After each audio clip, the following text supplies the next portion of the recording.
The autumn wind howled across the Wyoming Badlands as rancher Samuel "Sam" Harrison descended into his root cellar to retrieve winter supplies. What he discovered in the shadowy depths would shatter his solitary existence forever. 9 pairs of desperate eyes staring back at him from the darkness, belonging to starving Apache children who had somehow found refuge in the bowels of his isolated ranch. He had no way of knowing that these weren't ordinary lost children, but the sons and daughters of War Chief Black Thunder, one of the most feared Apache leaders in the territory. By dawn, Sam's modest ranch would be surrounded by 50 mounted warriors, their war paint gleaming in the early morning light, demanding answers he didn't have and justice he couldn't provide.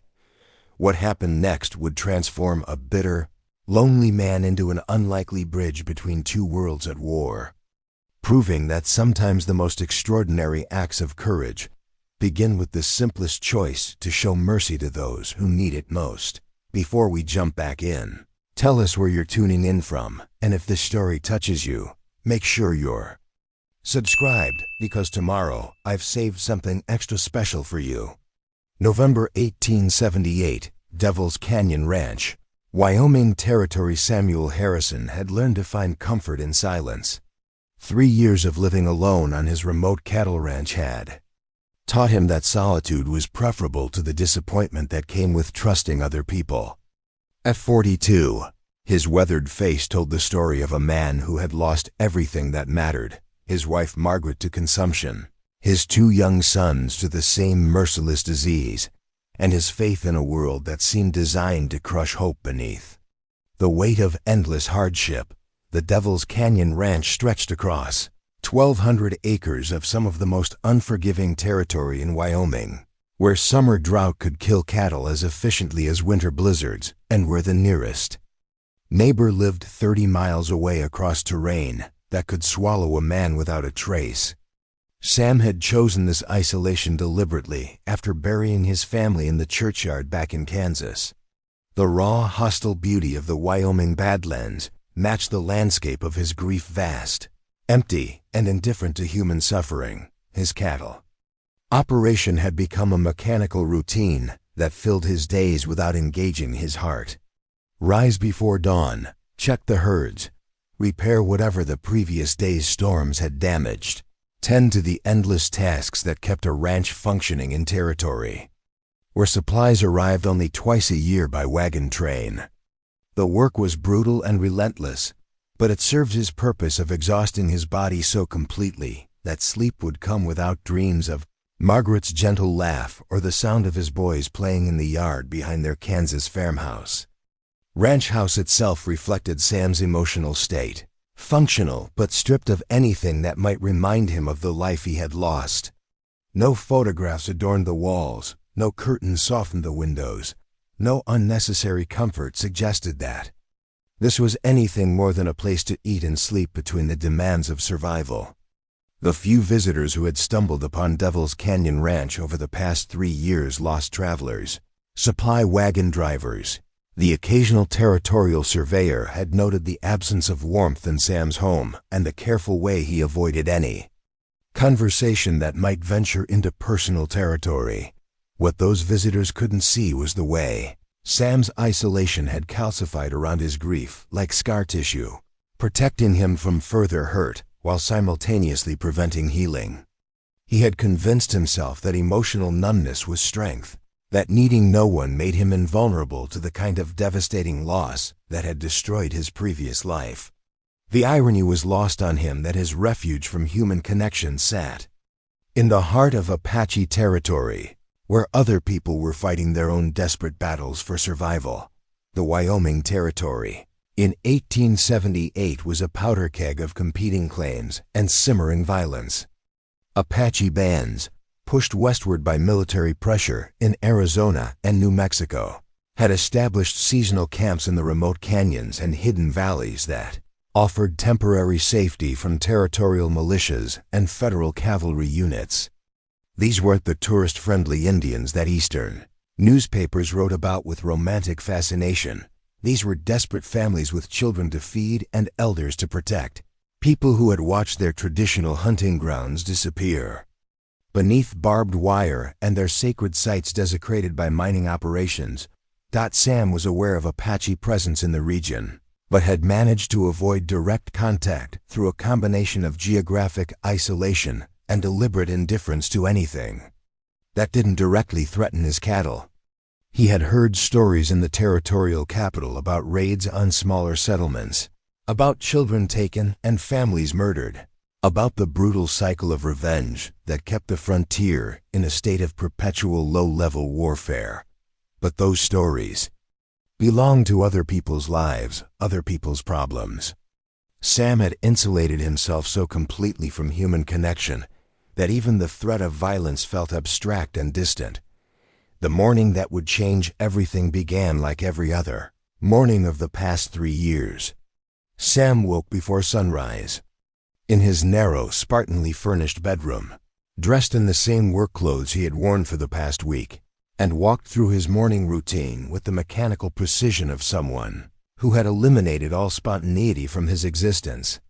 Coffee brewed over the kitchen fire, a breakfast of salt pork and hardtack eaten standing at the kitchen window while surveying his domain, then out to check on cattle that were growing fat on the surprisingly rich grass that grew in the protected valleys of his ranch.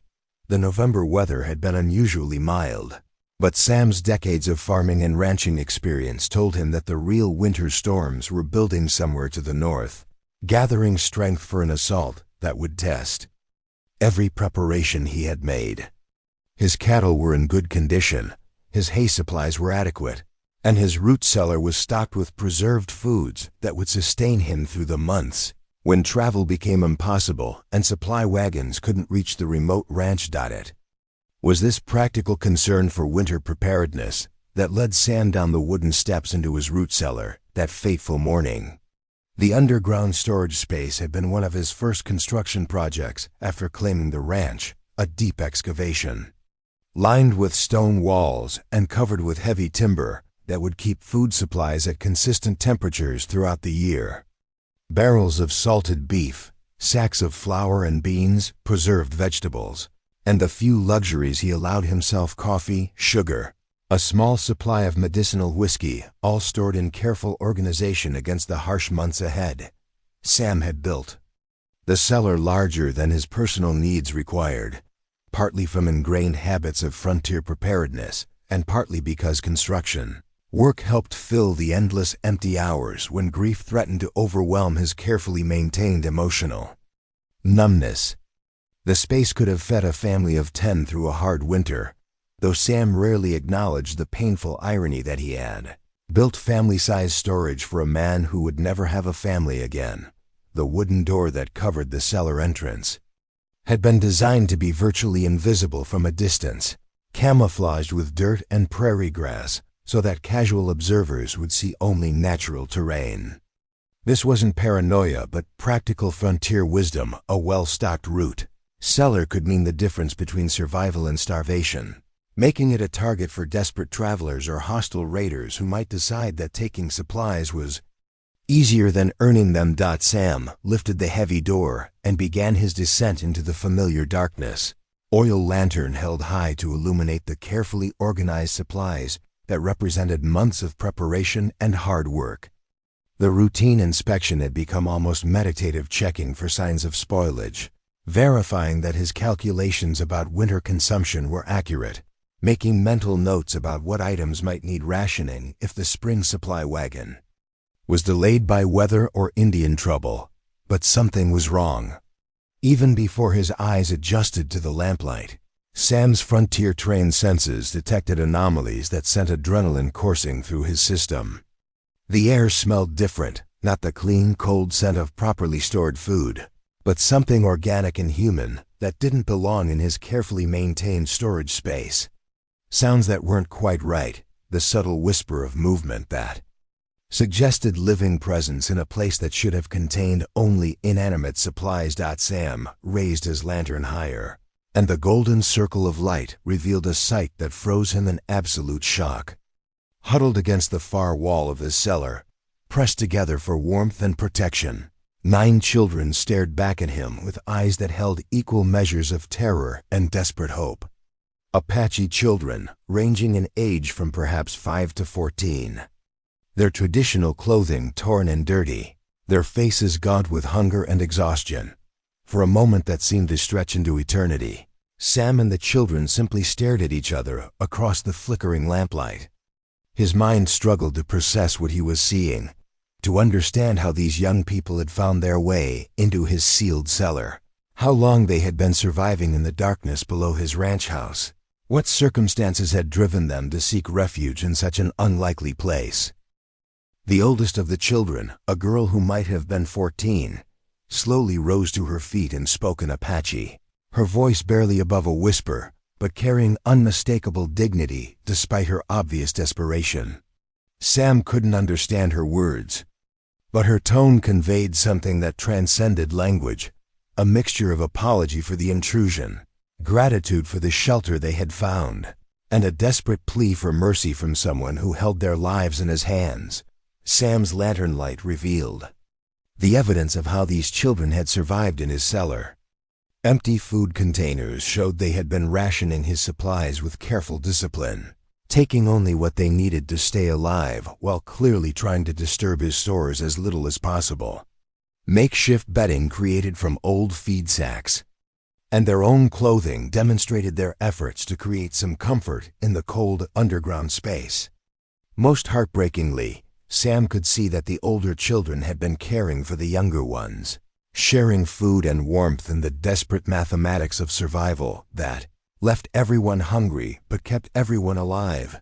The sight of these 9 young faces marked by hunger but not yet broken by despair cracked something fundamental in Sam's carefully constructed emotional armor. For 3 years, he had told himself that isolation was strength, that needing no one protected him from the pain of loss. But looking at children who were the same age as his own sons would have been if consumption hadn't claimed them, Sam felt his humanity reassert itself with a force that left him physically shaken. These weren't the savage Indians of territorial folklore or military propaganda. These were children far from home and family, who had somehow found their way to his ranch and discovered that his root cellar offered the shelter they needed to survive another day. The Apache girl who had spoken continued to watch him with steady courage, clearly prepared to face whatever consequences their discovery might bring, but determined to protect the younger children who depended on her leadership. Sam realized that he was facing the most important decision of his life since the choice to abandon Kansas and seek refuge in the Wyoming wilderness. These children needed help that went far beyond the food they had already taken from his stores. They needed warmth, medical attention, and ultimately safe passage back to their people. But providing such help would mean abandoning the emotional isolation that had protected him from further pain, risking involvement in conflicts he had spent 3 years avoiding, and potentially putting himself in danger from both Apache warriors seeking their children and territorial authorities who viewed any assistance to Indians as treason. The practical part of Sam's mind cataloged the immediate challenges. 9 additional mouths to feed would strain his winter supplies significantly. Apache children in his cellar would create political complications if discovered by territorial militia or federal cavalry. Most importantly, someone would eventually come looking for these young people, and that someone was likely to be heavily armed and in no mood for diplomatic explanations. But as Sam looked into the face of the Apache girl who had become protector and leader for 8 younger children, he saw something that reminded him of his own boys, the fierce determination to protect family that transcended considerations of personal safety. In that moment, the careful emotional walls he had built around his grief began to crumble, replaced by something he had thought was lost forever, the capacity to care about other people suffering more than his own safety. The wind howled above the cellar, carrying the promise of winter storms that would soon make travel impossible and transform the Wyoming Badlands into a frozen wasteland, where survival would require every resource and every ounce of determination that people could muster. But for the first time in 3 years, Sam Harrison was no longer thinking primarily about his own survival. He was thinking about 9 Apache children who had trusted his cellar with their lives, and wondering whether he had the courage to trust them with his heart. Preparing and narrating this story took us a lot of time, so if you are enjoying it, subscribe to our channel. It means a lot to us. Now back to the story. The lantern's flame cast dancing shadows across the stone walls as Sam's mind raced through calculations of survival and consequence. Standing at the bottom of his root cellar stairs, surrounded by the evidence of human desperation and remarkable resourcefulness, he found himself remembering skills and instincts he hadn't needed for 3 years of deliberate isolation before. Margaret's death had driven him to seek refuge in the Wyoming wilderness. Samuel Harrison had been a different man entirely.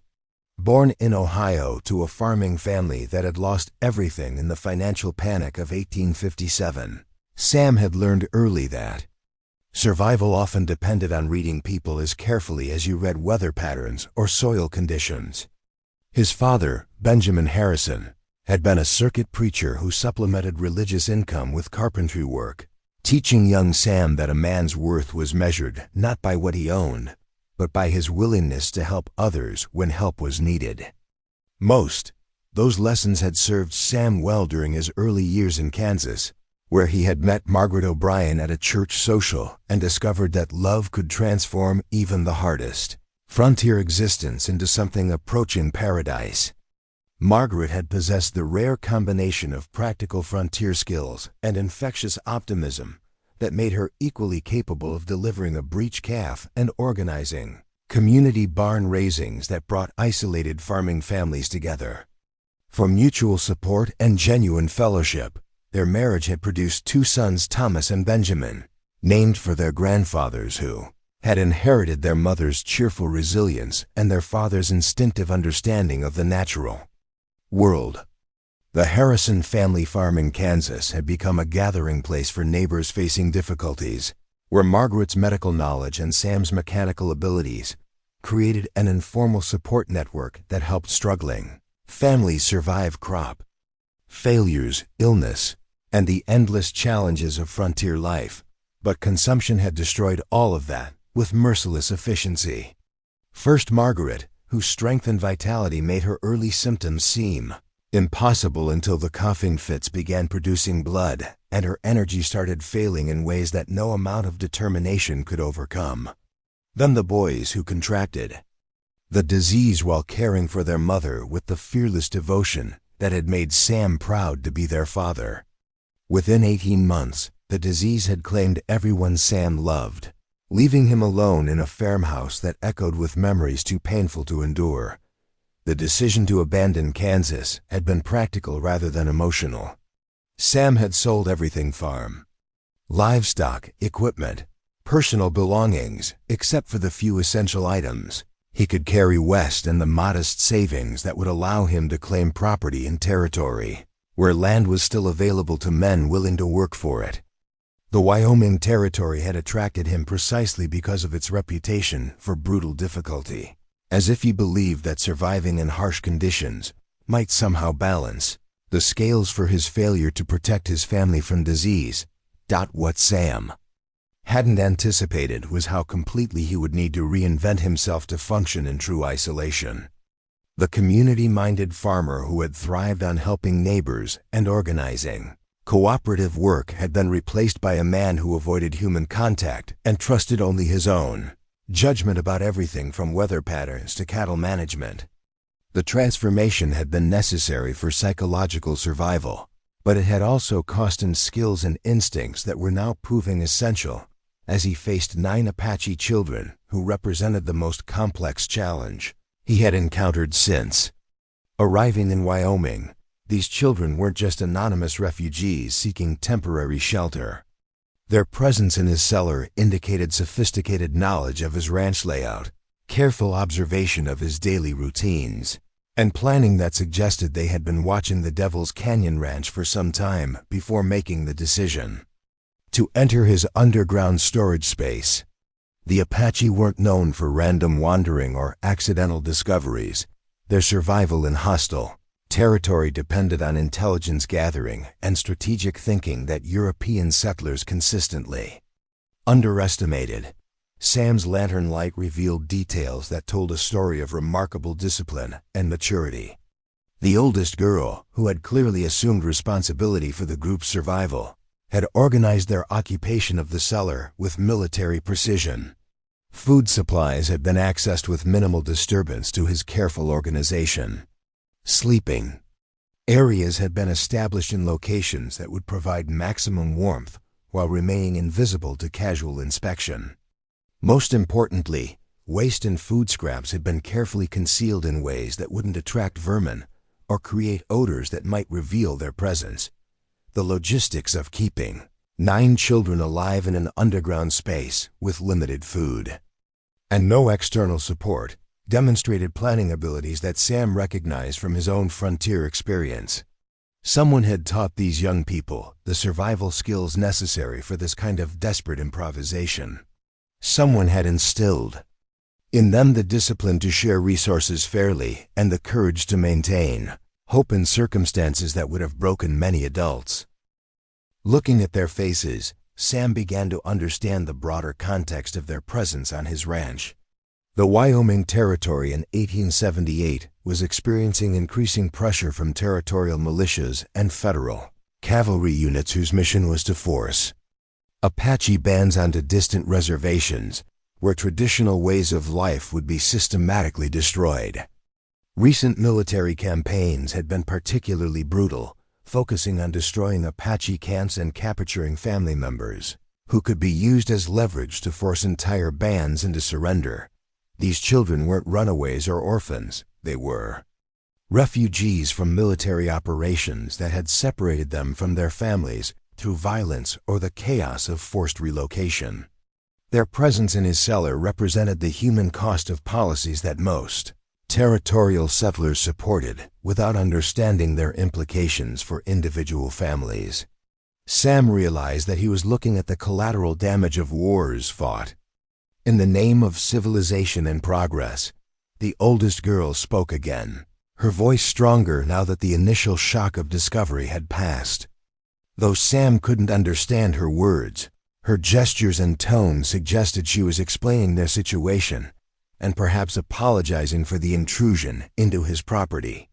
One of the middle children, a boy who might have been 10 years old, stepped forward and spoke in halting English that indicated some previous contact with white settlers.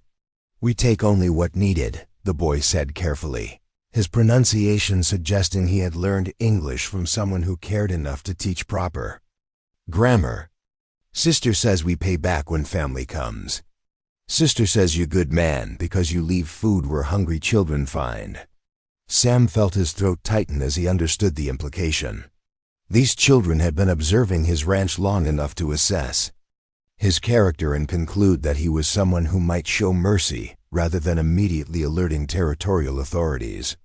Their decision to hide in his cellar had been based on careful evaluation of his behavior and what they perceived as evidence of basic human decency. The boy continued speaking, his English improving as he gained confidence. "My name is Daniel. Sister is called Mary by the mission teacher who helped our band. Little ones are scared, but they trust Mary to keep them safe until our father comes." The mention of a mission teacher provided crucial context.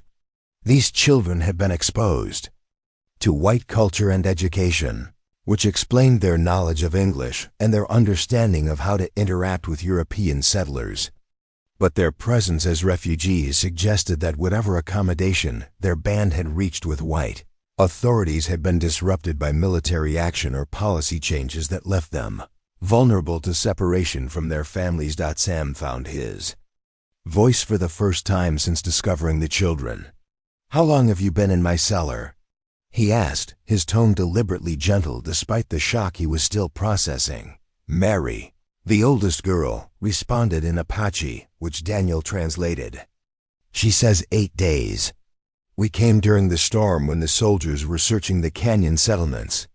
Mary kept us hidden until the soldiers moved on, but then we couldn't find our way back to where our people went. 8 days. These children had been surviving in his root cellar for more than a week, carefully rationing his food supplies, while remaining completely undetected despite his daily presence on the ranch. The level of discipline and stealth required for such concealment indicated training that went far beyond normal childhood experience. Sam's practical mind began calculating the immediate necessities. 9 additional people would require substantially more food, water, and fuel than his winter preparations had anticipated. More critically, their continued presence created risks that went far beyond simple resource management. If territorial militia discovered Apache children on his property, Sam would face accusations of harboring fugitives and providing material support to hostile forces. The consequences could include imprisonment, property confiscation, and potentially violence from vigilante groups who viewed any cooperation with Indians as treason. But looking at the faces surrounding him in the lamplight, Sam couldn't see enemies or political abstractions. He saw children who had been separated from their families by circumstances beyond their control, who had demonstrated remarkable courage and resourcefulness in their efforts to survive, and who now depended on his decisions for their continued existence. The youngest child, a girl who couldn't have been more than 5 years old, stepped closer to the lantern light and spoke in Apache. Her voice carried the universal tone of childhood curiosity that transcended cultural boundaries. Daniel smiled as he translated her question. "Little Dove wants to know if you are the rancher man who talks to his cattle like they are friends. She has been listening to you during morning chores, and she thinks you must be lonely like we are lonely for our families." Sam felt something crack inside his chest as he realized these children had been observing not just his daily routines, but his solitary conversations with livestock that represented his only social interaction during 3 years of self-imposed isolation.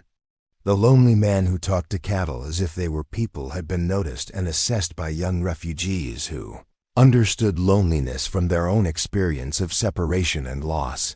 For the first time since Margaret's death, Sam found himself genuinely smiling as he looked down at Little Dove's curious face. "Your English name is perfect," he told Daniel to translate. "And yes, I do talk to the cattle. When you live alone, you learn to find conversation wherever you can." The simple admission created a subtle shift in the atmosphere of the cellar.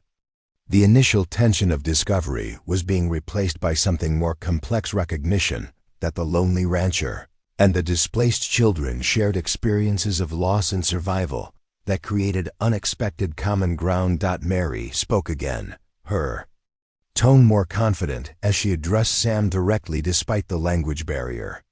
Daniel translated her words carefully, as if he understood their importance.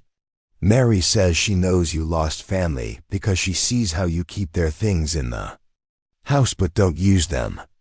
She says our father, Chief Black Thunder, also knows the sorrow of losing children to white man's wars. She thinks maybe you understand why we had to find safe place to wait for our family to come back for us." The mention of Chief Black Thunder's name sent a chill through Sam's practical awareness of the situation he was facing. Black Thunder was known throughout the Wyoming Territory as one of the most formidable Apache war leaders, a man whose tactical brilliance and fierce protection of his people had made him both respected and feared by military commanders. If these children were Black Thunder's family, then their disappearance would trigger a search effort of unprecedented intensity and violence. Sam realized that his isolated ranch was about to become the center of a conflict that would test everything he thought he knew about survival, courage, and the price of human decency in a world where political boundaries mattered more than individual lives. The mention of Chief Black Thunder's name hung in the cold cellar air like smoke from a distant fire, a warning of approaching danger that couldn't be ignored. Sam's frontier instincts, honed by years of reading weather patterns and animal behavior for signs of threat, now focused on calculating how much time he might have before the most feared Apache war leader in the territory came looking for his missing children. Black Thunder's reputation extended far beyond military circles into the consciousness of every settler, rancher, and territorial official in Wyoming. Unlike many Apache leaders who had been forced into defensive positions by superior military technology, Black Thunder had demonstrated an uncanny ability to turn the white man's advantages against them. His warriors struck with surgical precision at supply lines, communication routes, and isolated settlements, always vanishing before military responses could be organized. What made Black Thunder particularly dangerous was his strategic intelligence. Military commanders had learned, often at fatal cost, that the Apache chief possessed detailed knowledge of territorial troop movements, supply schedules, and political tensions that suggested an information network far more sophisticated than anything European settlers had expected from primitive tribal peoples. Sam realized that if Black Thunder's children had been missing for 8 days, their father had already begun a search operation that would eventually lead to every possible hiding place in the region.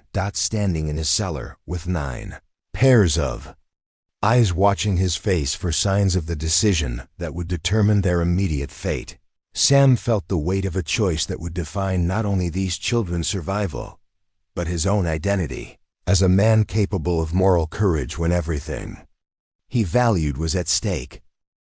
The practical considerations were overwhelming. Harboring Apache children would make him a target for territorial militia units, who had standing orders to capture or kill any Indians found off reservation lands. More immediately dangerous, when Black Thunder's warriors discovered their children's location, Sam's ranch would become the focal point of a confrontation between desperate parents and territorial authorities that could escalate into the kind of violence that destroyed entire communities. But as Sam looked at Little Dove's trusting face and Mary's determined courage, he found himself remembering lessons his father had taught him about the difference between legal behavior and moral behavior. Benjamin Harrison had been fond of saying that a man's character wasn't measured by his compliance with popular opinion, but by his willingness to do what was right when doing right required personal sacrifice. "Daniel," Sam said quietly, his voice steady despite the magnitude of what he was about to commit to, "tell Mary that I understand why your people chose my cellar for hiding. Tell her that I'm going to help you get back to your father safely. But we need to be very careful about how we do it." The translation of Sam's words created an immediate change in the children's demeanor. Relief and gratitude replaced the tension that had marked their initial discovery, but Sam could see that Mary's mature understanding of their situation prevented any celebration of premature victory. She spoke rapidly to Daniel, her tone suggesting urgent questions about practical arrangements. "Mary wants to know if you understand that soldiers are searching for us," Daniel translated. "She says our father taught us that white men who help Apache children sometimes get hurt by other white men who don't like Indians. She doesn't want you to be in danger because you helped us."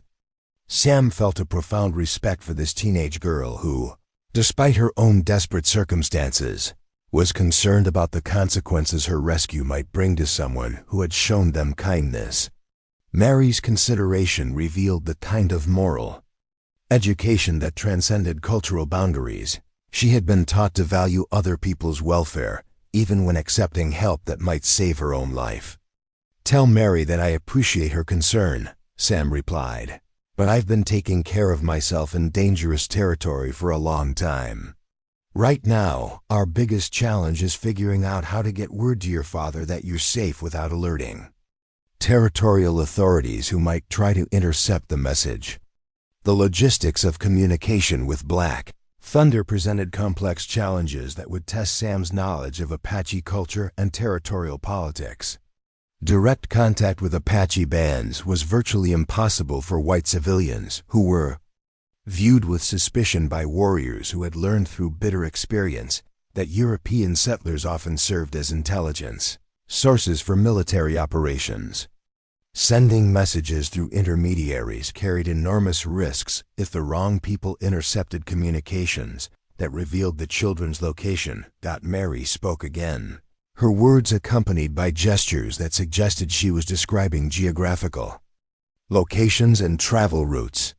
Daniel's translation revealed sophisticated knowledge of territorial communication networks that impressed Sam with its detail and accuracy.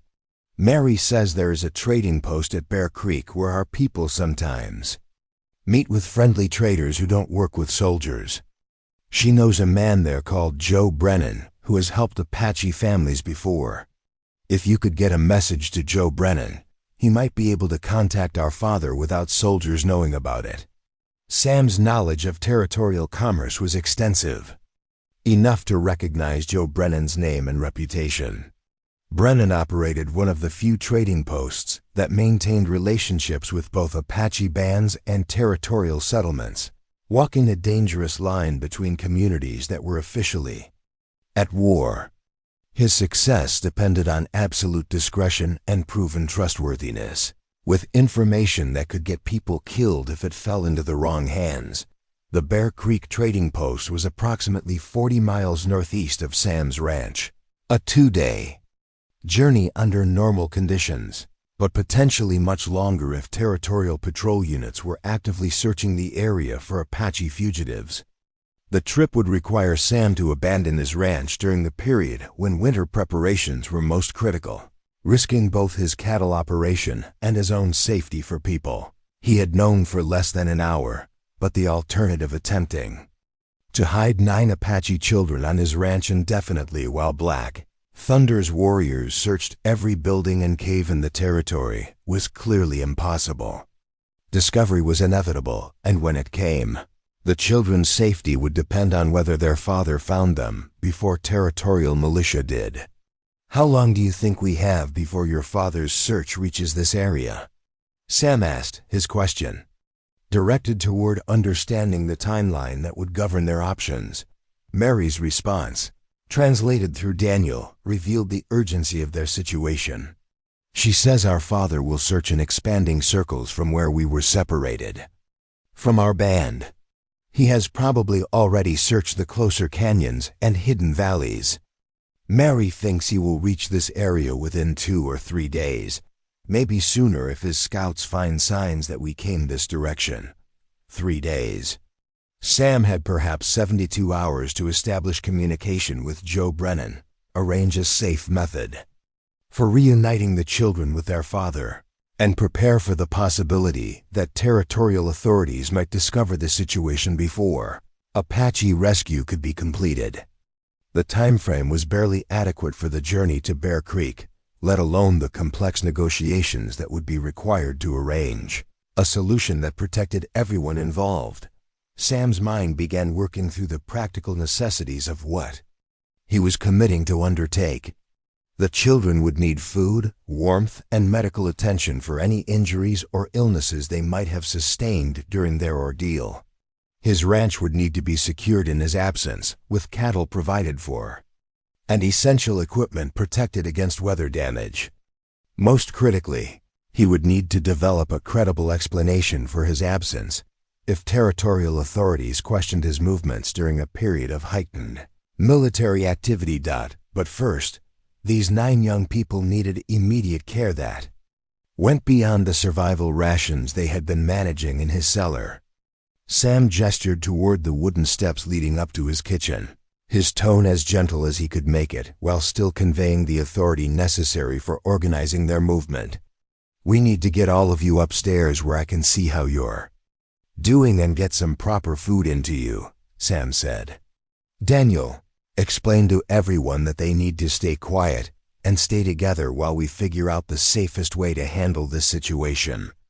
The children's emergence from the cellar into Sam's austere kitchen revealed the full extent of their ordeal more clearly than the lamplight had allowed. Several of the younger ones showed signs of malnutrition that went beyond the 8 days they had spent in his cellar, suggesting they had been surviving on inadequate food for much longer. Their clothing, while well made in traditional Apache styles, was worn and patched in ways that indicated extended hardship.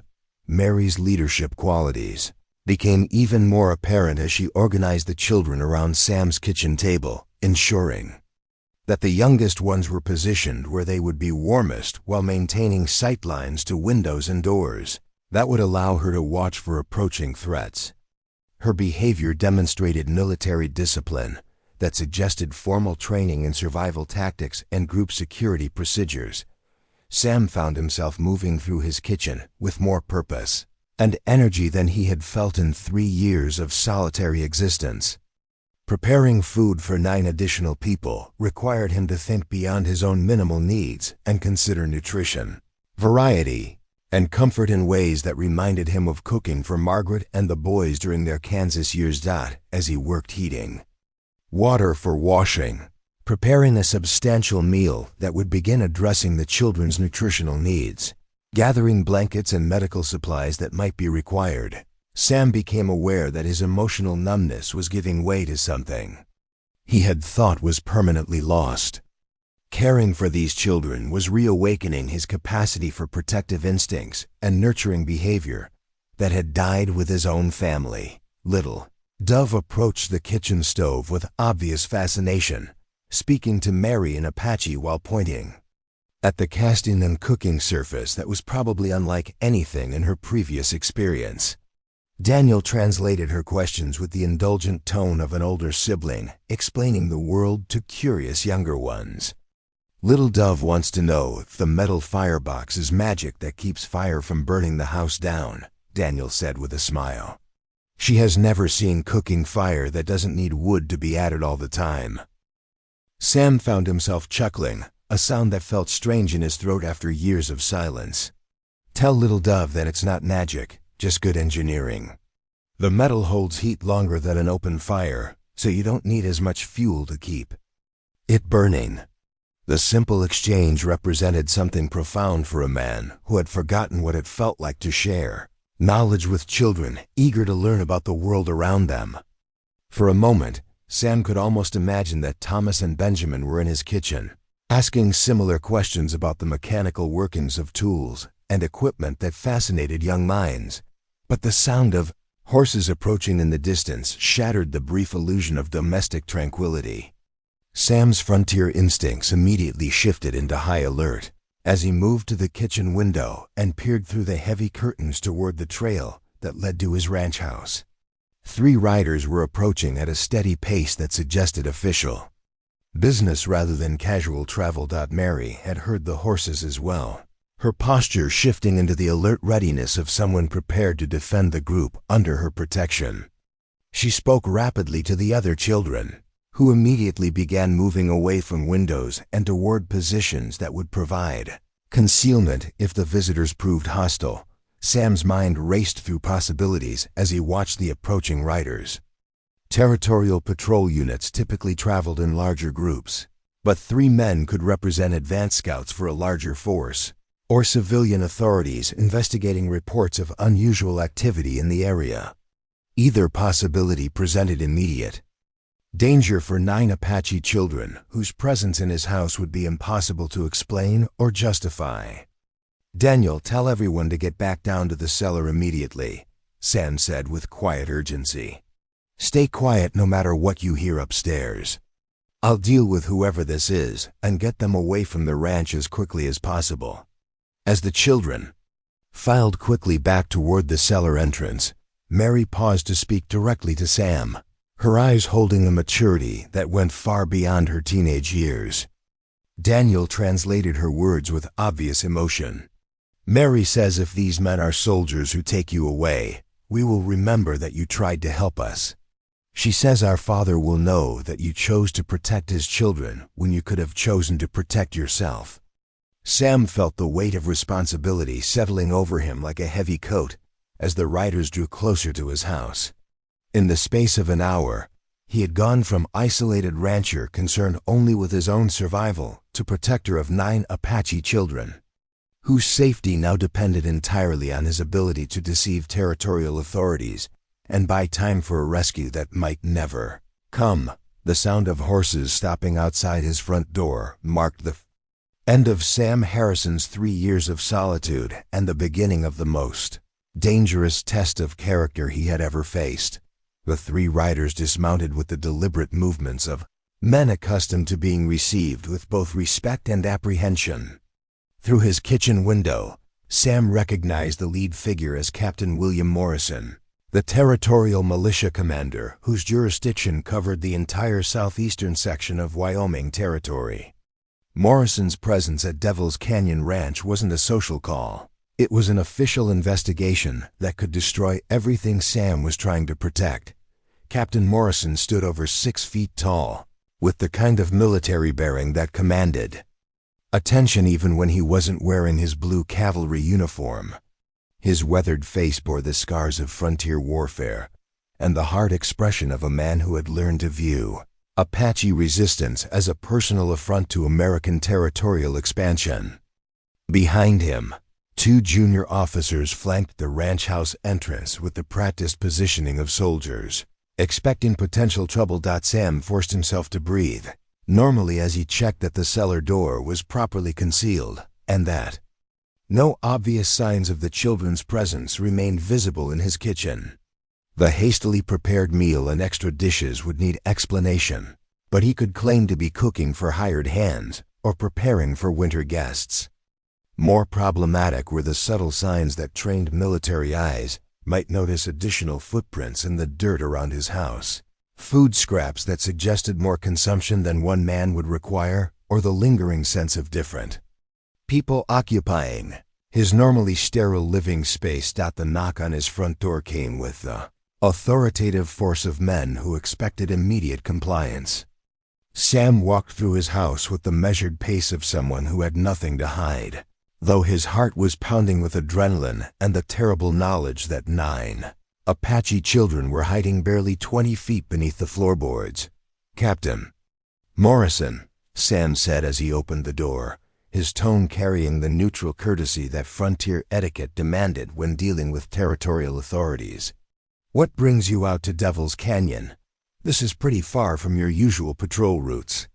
Morrison's pale blue eyes swept past Sam's shoulder, taking inventory of the visible interior of the ranch house with the systematic attention of someone trained to notice details that didn't fit expected patterns. His expression remained professionally neutral, but Sam could see the calculating intelligence that had made Morrison one of the most effective military commanders in the territory. "Mr. Harrison," Morrison replied, his voice carrying the crisp authority of someone accustomed to being obeyed without question. "We're conducting search operations for missing Apache children who were separated from their families during recent military actions. Intelligence suggests they may be hiding in this general area, and we're checking all ranch properties and settlements for signs of unauthorized Indian presence." The directness of Morrison's statement sent ice through Sam's veins, but he maintained the expression of mild curiosity that would be expected from a rancher with nothing to hide. The fact that territorial authorities knew about missing Apache children meant that Black Thunder's search efforts had been detected by military intelligence, creating a race between Apache rescue and territorial capture that would determine these children's fate. "Apache children?" Sam replied, his tone suggesting surprise rather than the terror he was actually feeling. "I haven't seen any Indians around here, Captain. My ranch is pretty isolated, and I tend to notice anything unusual that happens in the area." Morrison stepped closer, his proximity clearly intended to intimidate, while his eyes continued scanning for evidence that might contradict Sam's claims of ignorance. The 2 junior officers had positioned themselves to observe different approaches to the ranch house, their hands resting casually near their weapons in the way of men prepared for trouble but hoping to avoid it. "These aren't ordinary Indian children, Mr. Harrison," Morrison continued, his voice taking on a harder edge. "They're the family of War Chief Black Thunder, one of the most dangerous Apache leaders in the territory. Their capture would provide significant leverage in forcing Black Thunder's surrender and ending Apache resistance in this region." The revelation that territorial authorities understood the political significance of the missing children transformed Sam's understanding of the stakes he was facing. These weren't simply refugees seeking safety, they were valuable hostages, whose capture could be used to coerce their father's submission to territorial authority. Morrison's willingness to share this information suggested he was testing Sam's reaction for signs of knowledge or sympathy that might indicate involvement. "I can understand why finding them would be important to territorial security," Sam replied carefully. "But I'm just a cattle rancher trying to get through winter preparations. I don't have any involvement with Apache politics or military operations." Morrison's expression suggested skepticism about Sam's claimed ignorance, but he hadn't yet found evidence to justify more aggressive questioning. One of the junior officers approached and spoke quietly in Morrison's ear, reporting the results of their perimeter inspection with the kind of professional brevity that indicated military training. "Sergeant Matthews reports unusual activity around your property, Mr. Harrison," Morrison said, his tone becoming more confrontational. "Extra tracks, signs of increased food consumption, and what appears to be recent disturbance of your root cellar area. Would you care to explain these inconsistencies?" Sam's mind raced through possible explanations that might account for the evidence without revealing the children's presence. His survival depended on creating a credible alternative narrative that would satisfy Morrison's suspicions while protecting the young people whose lives hung in the balance of this conversation. "I've had some problems with wildlife getting into my food stores," Sam said, hoping his voice conveyed annoyance rather than desperation. "Bears and raccoons mostly, but also some wild pigs that have been rooting around the cellar entrance. I've been doing extra work to secure my winter supplies and checking the storage areas more frequently than usual." Morrison's expression indicated that he found Sam's explanation plausible but not entirely convincing. The captain's frontier experience would have taught him to distinguish between animal sign and human activity, making it likely that he suspected Sam was concealing something, even if he couldn't prove what it might be. "Mr. Harrison," Morrison said, with the tone of someone delivering an ultimatum, "I'm going to be direct with you about the situation we're facing. Black Thunder and his warriors are conducting their own search for these missing children, and when they find them, this area is going to become a battlefield. Anyone found harboring Apache fugitives will be considered an enemy combatant and treated accordingly." The threat was unmistakable, but it also revealed Morrison's uncertainty about Sam's involvement. If the captain had solid evidence of the children's presence, he would have ordered an immediate search rather than relying on intimidation and warnings. Sam realized that his next words would determine whether this confrontation escalated into violence or whether he could buy enough time for the children to remain hidden.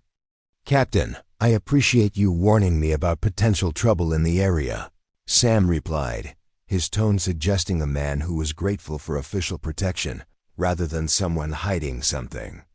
"If I see any signs of Apache activity around my ranch, I'll get word to the territorial authorities immediately. Is there anything specific I should be watching for?" Morrison studied Sam's face with the intensity of someone trying to read beneath surface expressions for signs of deception or hidden knowledge. The silence stretched uncomfortably as the captain weighed his options order, a search based on circumstantial evidence that might prove embarrassing if nothing was found, or continue surveillance while gathering more definitive proof of Apache presence. "Watch for any unusual activity, Mr. Harrison," Morrison finally said, his tone suggesting the conversation was concluded, but not forgotten. "Smoke signals, movements of people or animals that don't belong, changes in your livestock, behavior that might indicate strangers in the area. Black Thunder's warriors are some of the most skilled scouts in the territory, and they won't hesitate to kill anyone they perceive as a threat to their children's safety." The irony of Morrison's warning wasn't lost on Sam. The territorial commander was essentially advising him to watch for the very people whose children Sam was currently protecting. But the captain's words also revealed valuable intelligence about Black Thunder's likely approach to rescuing his family, information that might help Sam prepare for the eventual confrontation that seemed increasingly inevitable. As Morrison and his men prepared to leave, The captain delivered one final warning that sent chills through Sam's understanding of his situation. "We'll be maintaining increased patrol activity in this area over the next several days. Mr. Harrison, if you need assistance or if anything unusual happens, signal fires during daylight hours will bring military response within a few hours." The promise of nearby military presence was clearly intended as reassurance, but Sam realized it meant that any attempt to transport the children to safety would risk encounter with territorial patrols whose orders were to capture Apache fugitives.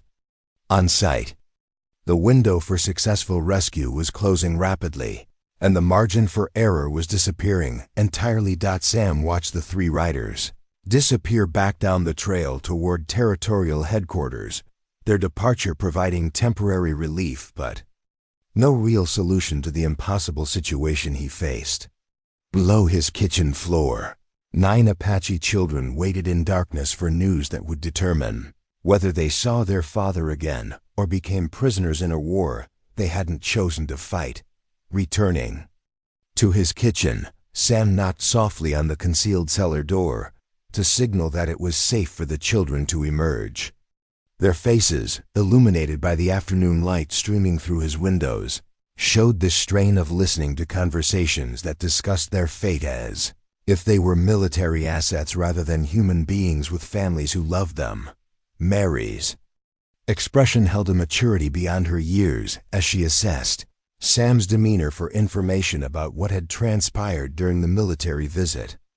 Daniel translated her question with the careful pronunciation of someone who understood that precise communication could mean the difference between life and death.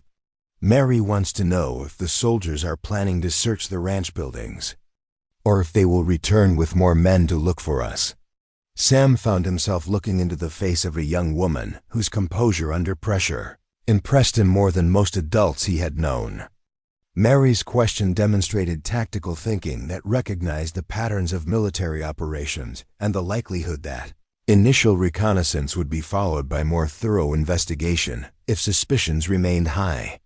"The soldiers are suspicious, but they don't have proof that you're here," Sam explained, speaking directly to Mary despite the language barrier while trusting Daniel to convey the full meaning of his words. "They'll be watching the area more carefully now, which means we need to get you back to your father quickly before they return with enough men to search every building and hiding place on the ranch." Mary's response, translated through Daniel, revealed her understanding of the tactical situation they faced. "She says our father will not attack white soldiers if he knows we are safe, but he will fight anyone who tries to prevent him from taking his children home. Mary is worried that soldiers and Apache warriors will hurt each other because of us." The moral complexity of the situation struck Sam with full force as he realized that these children understood the broader implications of their rescue far better than most adults would have managed. Mary wasn't simply concerned about her own family's safety. She was worried about the violence that could erupt between territorial authorities and Apache warriors. Violence that would claim lives on both sides and further poison relationships between communities that were already torn by suspicion and hatred. Sam found himself facing a decision that went far beyond simply hiding refugees until their family could retrieve them. His choices would influence whether Black Thunder's rescue efforts resulted in bloodshed that could trigger expanded warfare throughout the territory. The responsibility was overwhelming for a man who had spent 3 years avoiding exactly this kind of moral complexity. But looking at these 9 young faces, each representing a family's hope for reunion, each depending on his courage to do what was right despite the personal cost, Sam understood that isolation was no longer an option. The children's presence in his cellar had already committed him to a course of action that would test everything he believed about honor, sacrifice, and the obligations that connected all human beings, regardless of their cultural differences. Afternoon sun was beginning to set behind the Wyoming mountains, and Sam knew that darkness would bring both opportunities and dangers that would determine whether his commitment to protecting Black Thunder's children would result in their safe return home, or a tragedy that would haunt him for whatever remained of his life. The dying light of the Wyoming evening cast long shadows across Sam's ranch as he made preparations that would either save 9 Apache children or cost him everything he had built in 3 years of determined isolation. Morrison's visit had eliminated any possibility of waiting for circumstances to improve. Military patrols would return within days, and when they did, no hiding place would remain undiscovered. Sam spread his detailed territorial map across the kitchen table, its hand-drawn annotations representing 3 years of careful observation about weather patterns, travel routes, and seasonal changes that affected movement through the Wyoming Badlands. The children gathered around the table with the focused attention of young people who understood that their survival depended on adult decisions being made with perfect accuracy. Mary studied the map with the intensity of someone trained to read terrain for tactical advantages, her finger tracing possible routes while she spoke rapidly in Apache. Daniel translated her observations with obvious respect for his sister's strategic thinking. Mary says the soldiers will watch the main trails and water sources because that's where most people travel during winter weather. She thinks we should use the high canyon routes that are harder for horses, but easier to hide from people watching from a distance. Sam's frontier experience confirmed Mary's assessment. The canyon routes would be brutally difficult during late November weather, but they offered concealment that main trails couldn't provide.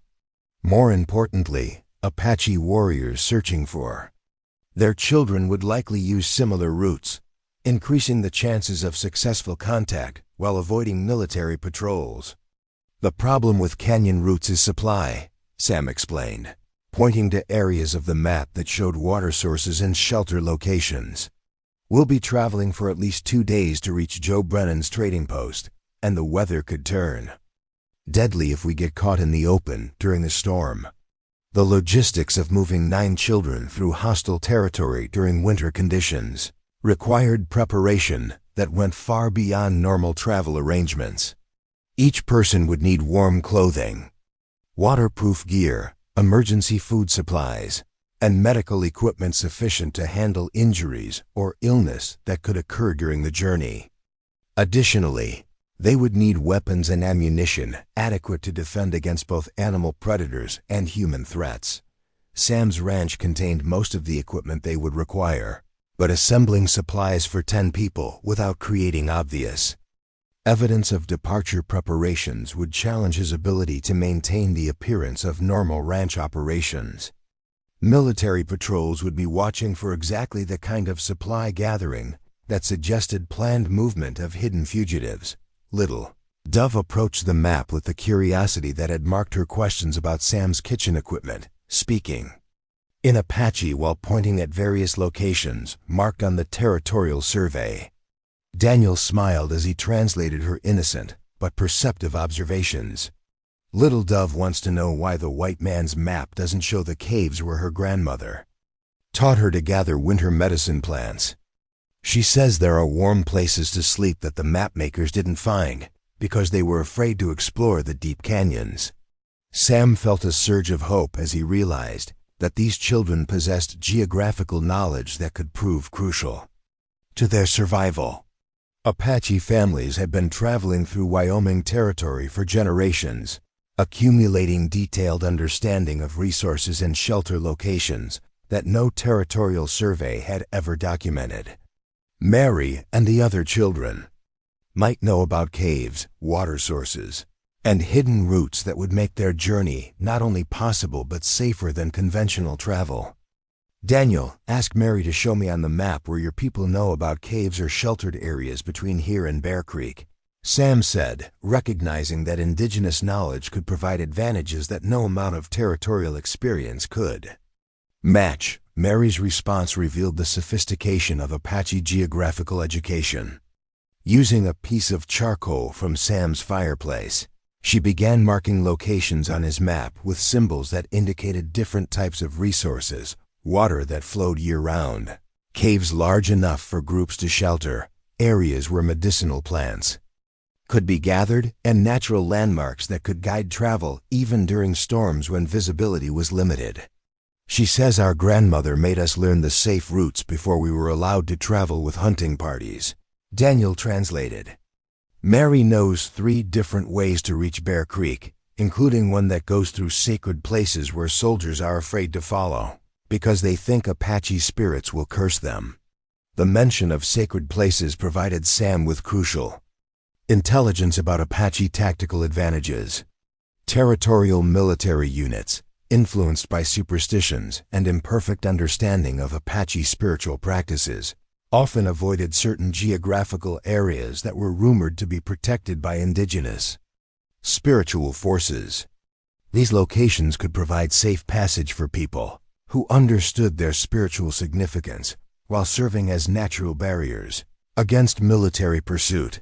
But utilizing Apache geographical knowledge would require Sam to trust indigenous guidance in ways that challenged every assumption he had absorbed about territorial survival. European settlers had been taught to view unfamiliar territory as inherently dangerous and to rely on established routes that had been proven safe through repeated use.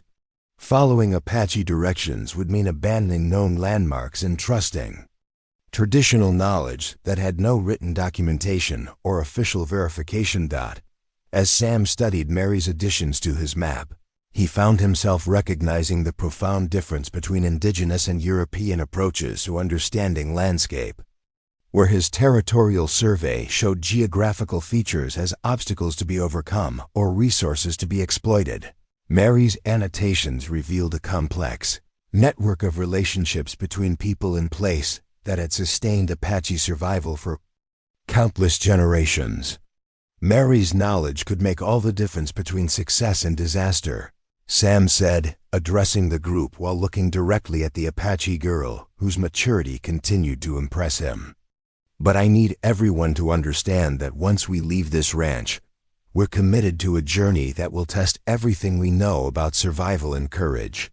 The older children exchanged glances that suggested they had already discussed among themselves the risks and necessities of attempting to reach their father. Their expressions showed neither fear nor false optimism, but the kind of realistic determination that came from experience with dangerous circumstances and confidence in their collective ability to face whatever challenges lay ahead. Daniel translated. A question from one of the middle boys, whose name Sam had learned was Robert, another indication of the mission. School education that had provided these children with English names and language skills that would prove valuable during their escape attempt. Robert wants to know if you have horses strong enough to carry supplies and people who get too tired to walk. He says the little ones are brave, but their legs aren't long enough for traveling in deep snow if the weather turns bad. Sam's evaluation of his livestock revealed both advantages and complications for their planned journey. His horses were bred for ranch work rather than long-distance travel, but they were hardy animals accustomed to Wyoming weather and capable of carrying substantial loads over difficult terrain. More problematically, taking horses would create obvious evidence of departure that military patrols would notice immediately upon their return to the ranch. We'll take 3 horses, Sam decided, calculating the balance between utility and concealment. That's enough to carry supplies and provide transportation for anyone who can't keep up, but not so many that their absence will be obvious to casual observation. The selection of specific animals revealed Sam's deep knowledge of each horse's capabilities and temperament. He chose his most reliable mount, a sturdy gelding named Thunder, who had never failed to bring him home safely from dangerous territory. For the children, he selected 2 mares whose gentle dispositions and steady gaits would make them suitable for young riders who might lack extensive equestrian experience. Mary's response to Sam's horse selection, translated through Daniel, demonstrated her practical understanding of travel logistics. She says Apache children learn to ride before they learn to walk long distances, so the little ones won't have trouble with horses. Mary is more worried about white soldiers recognizing Apache riding style if they see us from far away. The observation about riding styles revealed another layer of complexity in their escape planning. Apache horsemanship techniques were distinctively different from European methods, potentially creating visual signatures that could identify the group's composition. To distant observers, Sam would need to coach the children in territorial riding styles or arrange their travel to avoid areas where military surveillance might detect such details. As evening deepened into night, Sam began the methodical process of assembling supplies that would sustain 10 people during a journey that could take anywhere from 2 days to a week, depending on weather conditions and route complications. Food supplies required careful balance between nutritional value and weight, with emphasis on items that wouldn't spoil during cold weather travel and could be prepared with minimal fire that might reveal their location.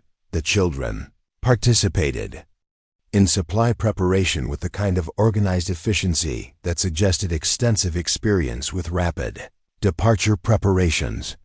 Mary coordinated distribution of tasks while maintaining watch for approaching threats, her leadership creating an atmosphere of focused urgency rather than panic. The younger children gathered personal items and helped with food packing, while the older boys assisted Sam with equipment selection and horse preparation. Little Dove appointed herself assistant to Sam's medical supply gathering, her questions about different medicines revealing curiosity about healing practices that bridged Apache traditional knowledge and European pharmaceutical approaches. Through Daniel's translation, she shared information about plant medicines that her grandmother had taught her to recognize, some of which grew along the routes they would be traveling. Little Dove says her grandmother always said that the earth provides medicine for travelers who know how to look for it, Daniel explained. She wants to know if white man's medicine works better than plant medicine, or if they work better when used together. Sam found himself moved by the child's eagerness to learn about healing practices, while facing circumstances that could result in injury or death for herself and her family. Little Dove's questions reminded him of his own son's curiosity about the world around them, the innocent desire to understand how things worked that made children such remarkable teachers about what mattered most in life. Tell Little Dove that both kinds of medicine have value, Sam replied, his voice gentle despite the urgency of their preparations. The best healers learn to use whatever works to help people get better, whether it comes from plants or bottles, or the knowledge that grandmothers pass down to their grandchildren. By midnight, their preparations were complete. 10 people's survival supplies were organized into packs that could be carried by horse or human, depending on circumstances. Warm clothing and waterproof gear were distributed according to size and need. Weapons and ammunition were secured in locations that would provide protection while remaining accessible for emergency use. Most importantly, Sam had created written instructions for ranch management that would explain his absence without revealing his true destination or companions. Anyone investigating his departure would find evidence of a routine supply trip to territorial settlements, with return expected within a week, depending on weather conditions. As the children settled into sleeping arrangements that would provide a few hours rest before their pre-dawn departure, Mary approached Sam with the kind of serious expression that indicated she had been considering questions that went beyond immediate survival needs. Mary wants to know what will happen to your ranch if soldiers discover that you helped us, Daniel translated. She says her father teaches that debts between peoples must be honored, and she doesn't want your kindness to cost you everything you have worked to build. Sam looked into Mary's face and saw the wisdom of someone who understood that actions had consequences extending far beyond immediate circumstances. This teenage Apache girl was concerned about the long-term welfare of a white rancher whose life she had disrupted through no fault of her own, demonstrating the kind of moral sensitivity that transcended cultural boundaries. Tell Mary that some things are more important than property or safety, Sam replied. Tell her that helping your family get home safely is worth whatever price I might have to pay. The truth of his words surprised Sam as much as they seemed to touch Mary. For 3 years, He had believed that protecting himself from further loss was the most important goal he could pursue. But these 9 Apache children had reawakened his understanding that meaning came not from avoiding risk, but from choosing to care about other people's welfare. Despite the personal cost such caring might require, dawn would bring the beginning of a journey that would test every survival skill Sam had learned during his years in Wyoming Territory. But as he prepared for a few hours of sleep before undertaking the most dangerous mission of his life, Sam Harrison felt more alive than he had since. Margaret's death taught him that love always came with the possibility of devastating loss. The pre-dawn darkness of November in Wyoming Territory carried the sharp bite of approaching winter as Sam led the small procession away from Devil's Canyon Ranch. 3 horses moved silently through the shadows, their breath creating ghostly plumes in the frigid air, while 7 children walked alongside with the quiet discipline of people trained to move through hostile territory without detection. What Sam hadn't anticipated was how quickly their carefully planned escape would encounter complications that threatened to transform their rescue mission into a deadly game of survival against forces far more dangerous than territorial militia or harsh weather. The first indication that their journey would be more perilous than expected came within 2 hours of departure, when Mary suddenly signaled for the group to take cover behind a cluster of wind-carved sandstone formations. Her alert posture and the way she tilted her head to catch distant sounds revealed senses trained to detect threats that European settlers might miss entirely. Daniel crept forward to translate Mary's urgent whispers, his young face showing concern. That made Sam's stomach tighten with apprehension. Mary hears horses moving on the main trail about a mile south of us. She says it's too many riders for a normal patrol, and they're moving too fast for people who are just checking ranch properties. Sam strained his hearing but could detect nothing beyond the normal sounds of wind and settling rock that characterized pre-dawn hours in the Badlands. Mary's ability to identify distant horse movements spoke to auditory skills developed through years of survival training, skills that could mean the difference between successful concealment and deadly discovery. How many riders does she think? Sam asked, knowing that the size of the pursuing force would determine their tactical options for avoiding contact. Mary's response, delivered through Daniel with obvious worry, revealed the scope of the threat they were facing. She counts at least 20 horses, maybe more. She says they're riding in formation like soldiers, but moving faster than military patrols usually travel. Mary thinks someone told them exactly where to look for us. The implication struck Sam with sickening force. Captain Morrison's visit to his ranch hadn't been routine surveillance. It had been reconnaissance for a military operation, based on intelligence that pinpointed the children's location with devastating accuracy. Someone had provided territorial authorities with information that eliminated the need for systematic searching and pointed them directly toward Devil's Canyon Ranch. But who could have known about the children's presence in Sam's cellar? The answer came to him with the terrible clarity of betrayal realized too late. Joe Brennan, the trading post operator whom Mary had suggested as a communication link with Black Thunder, was the only person positioned to serve as an intelligence source for both Apache families and territorial military units. Sam's mind raced through the implications of Brennan's potential treachery. If the trader had been feeding information to territorial authorities about Apache movements and hiding places, then their planned journey to Bear Creek wasn't a rescue mission. It was a trap designed to capture Black Thunder's children in open territory where military advantages would be overwhelming. "We can't go to Bear Creek," Sam told Daniel, his voice grim with the recognition that their entire escape plan had been compromised. "If Joe Brennan is working with the military, then Bear Creek Trading Post is exactly where they'll be waiting for us." Mary's response to this information demonstrated the tactical flexibility that had kept her group alive during 8 days of hiding, and would now be tested by circumstances far more dangerous than concealment in a ranch cellar. She spoke rapidly, in Apache while gesturing toward the canyon routes she had marked on Sam's map, her tone suggesting alternative strategies that might salvage their mission despite the betrayal. Mary says we should head north toward the sacred places where soldiers are afraid to follow, Daniel translated. She knows about winter camps where Apache families sometimes wait out bad weather. If we can reach one of those places, maybe someone there can get word to our father without going through traders who work with the military.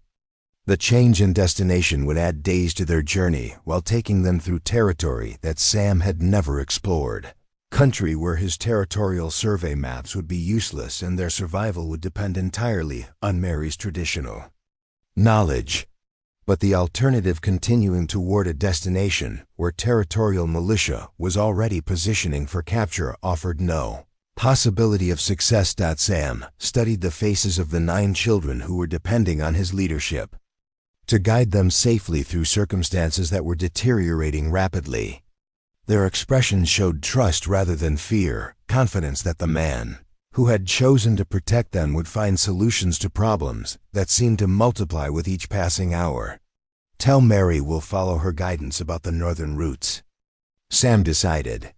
But she needs to understand that I've never been in that country before.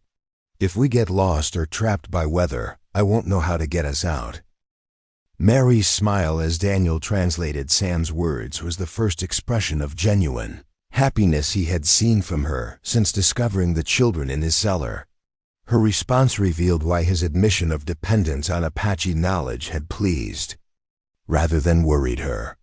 Mary says trusting people who know different things is what makes families strong, Daniel explained. She says you know white man's ways and she knows Apache ways, so together we know enough to keep everyone safe. The philosophical wisdom of a teenage Apache girl provided perspective that Sam desperately needed as their situation grew increasingly complex. Mary was right that their combined knowledge could compensate for individual limitations, but only if they could coordinate their different approaches to survival under pressure that would test every skill they possessed. The sound of distant gunfire interrupted their planning with the unmistakable crack of military carbines being discharged in rapid succession. The shots came from the direction of Devil's Canyon Ranch, suggesting that territorial forces had reached Sam's property and were either conducting a search operation or engaging targets they believed to be hostile. "They're at the ranch," Sam said unnecessarily, his words confirming what everyone in the group already understood. The systematic pattern of gunfire suggested thorough searching rather than combat, but the implications were equally ominous for people whose safety depended on remaining undetected. Mary spoke urgently to the other children, her Apache words carrying the tone of someone issuing orders that would be followed without question or hesitation.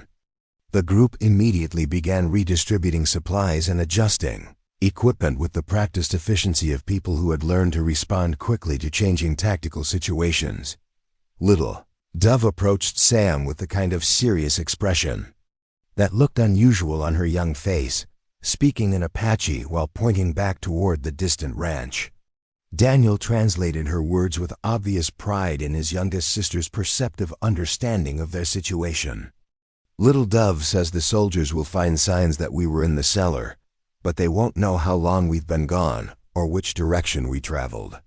She says if we move fast now, we can get far enough away that their horses won't be able to catch up before dark." The child's tactical assessment was remarkably accurate for someone who couldn't have been older than 6 years. Little Dove had correctly identified the key variable that would determine their escape prospects, the time gap between discovery of their hiding place and the beginning of organized pursuit. But Sam's frontier experience suggested complications that the children might not have considered. Military pursuit wouldn't be limited to following their tracks from the ranch. Captain Morrison would coordinate with other territorial units to establish patrol lines along likely escape routes, creating a net that could capture fugitives even if they managed to avoid immediate pursuit.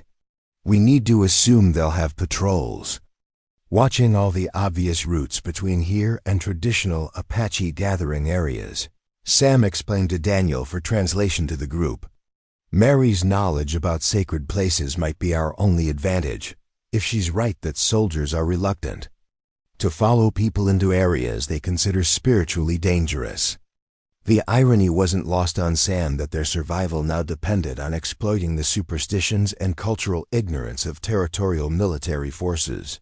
European settlers' imperfect understanding of Apache spiritual practices had created tactical vulnerabilities that indigenous people could utilize for protection, but only if they were willing to risk their own lives on the accuracy of their assessment about white men's fears.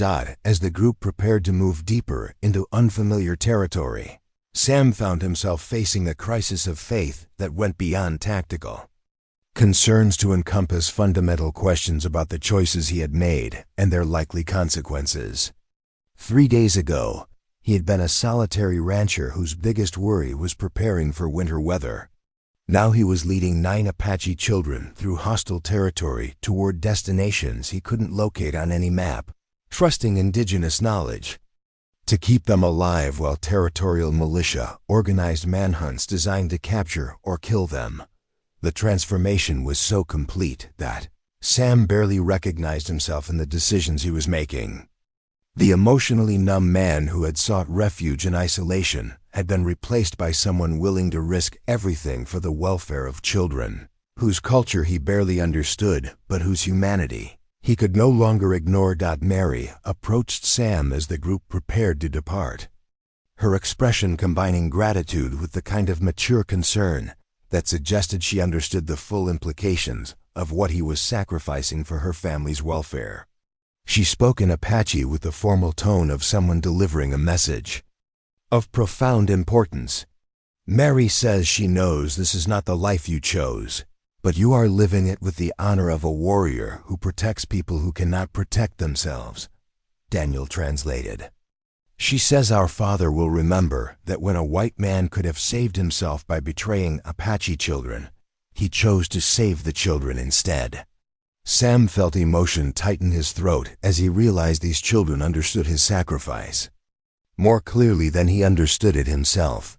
They recognized that his decision to help them had cost him the safety and predictability that had made his grief bearable, forcing him to care about outcomes beyond his personal survival. Tell Mary that her family's safety is worth whatever price we have to pay, Sam replied. Tell her that some things matter more than being comfortable or safe. As they moved north into country that would test every survival skill they possessed, Sam Harrison found himself leading people whose lives had become more important to him than his own welfare. The children's trust had awakened his capacity for protective love that grief had convinced him was permanently lost. Behind them, smoke rose from the direction of Devil's Canyon Ranch, suggesting that territorial forces were conducting systematic destruction of anything that might provide shelter for Apache fugitives.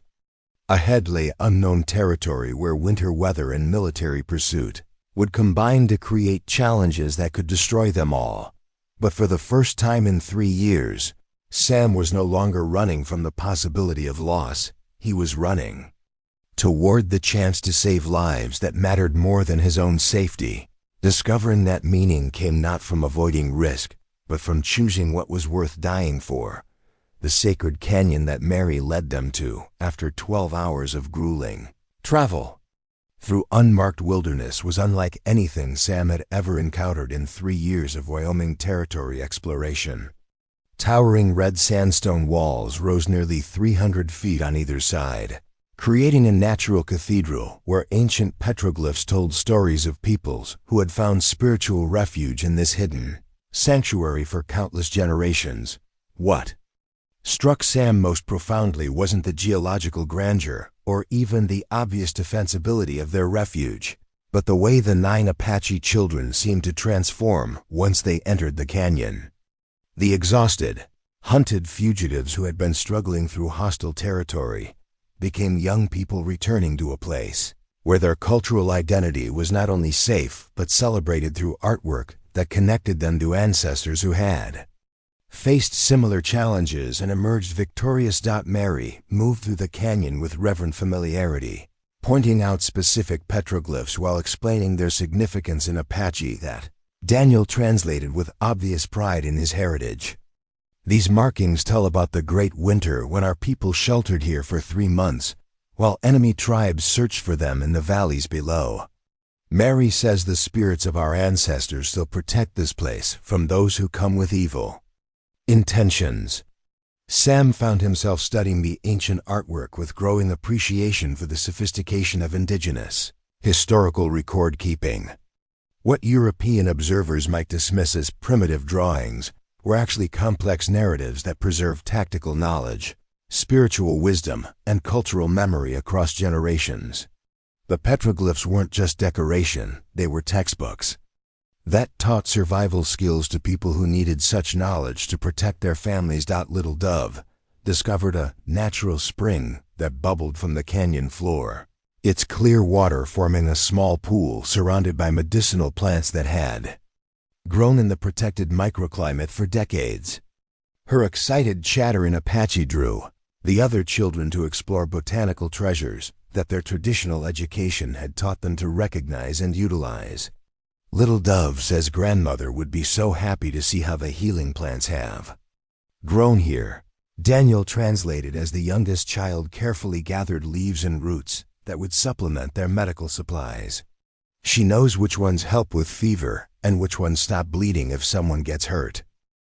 Watching Little Dove work with the confident knowledge of a trained herbalist, despite being barely old enough for formal schooling in European terms, Sam began to understand how deeply Apache education differed from territorial approaches to childhood development.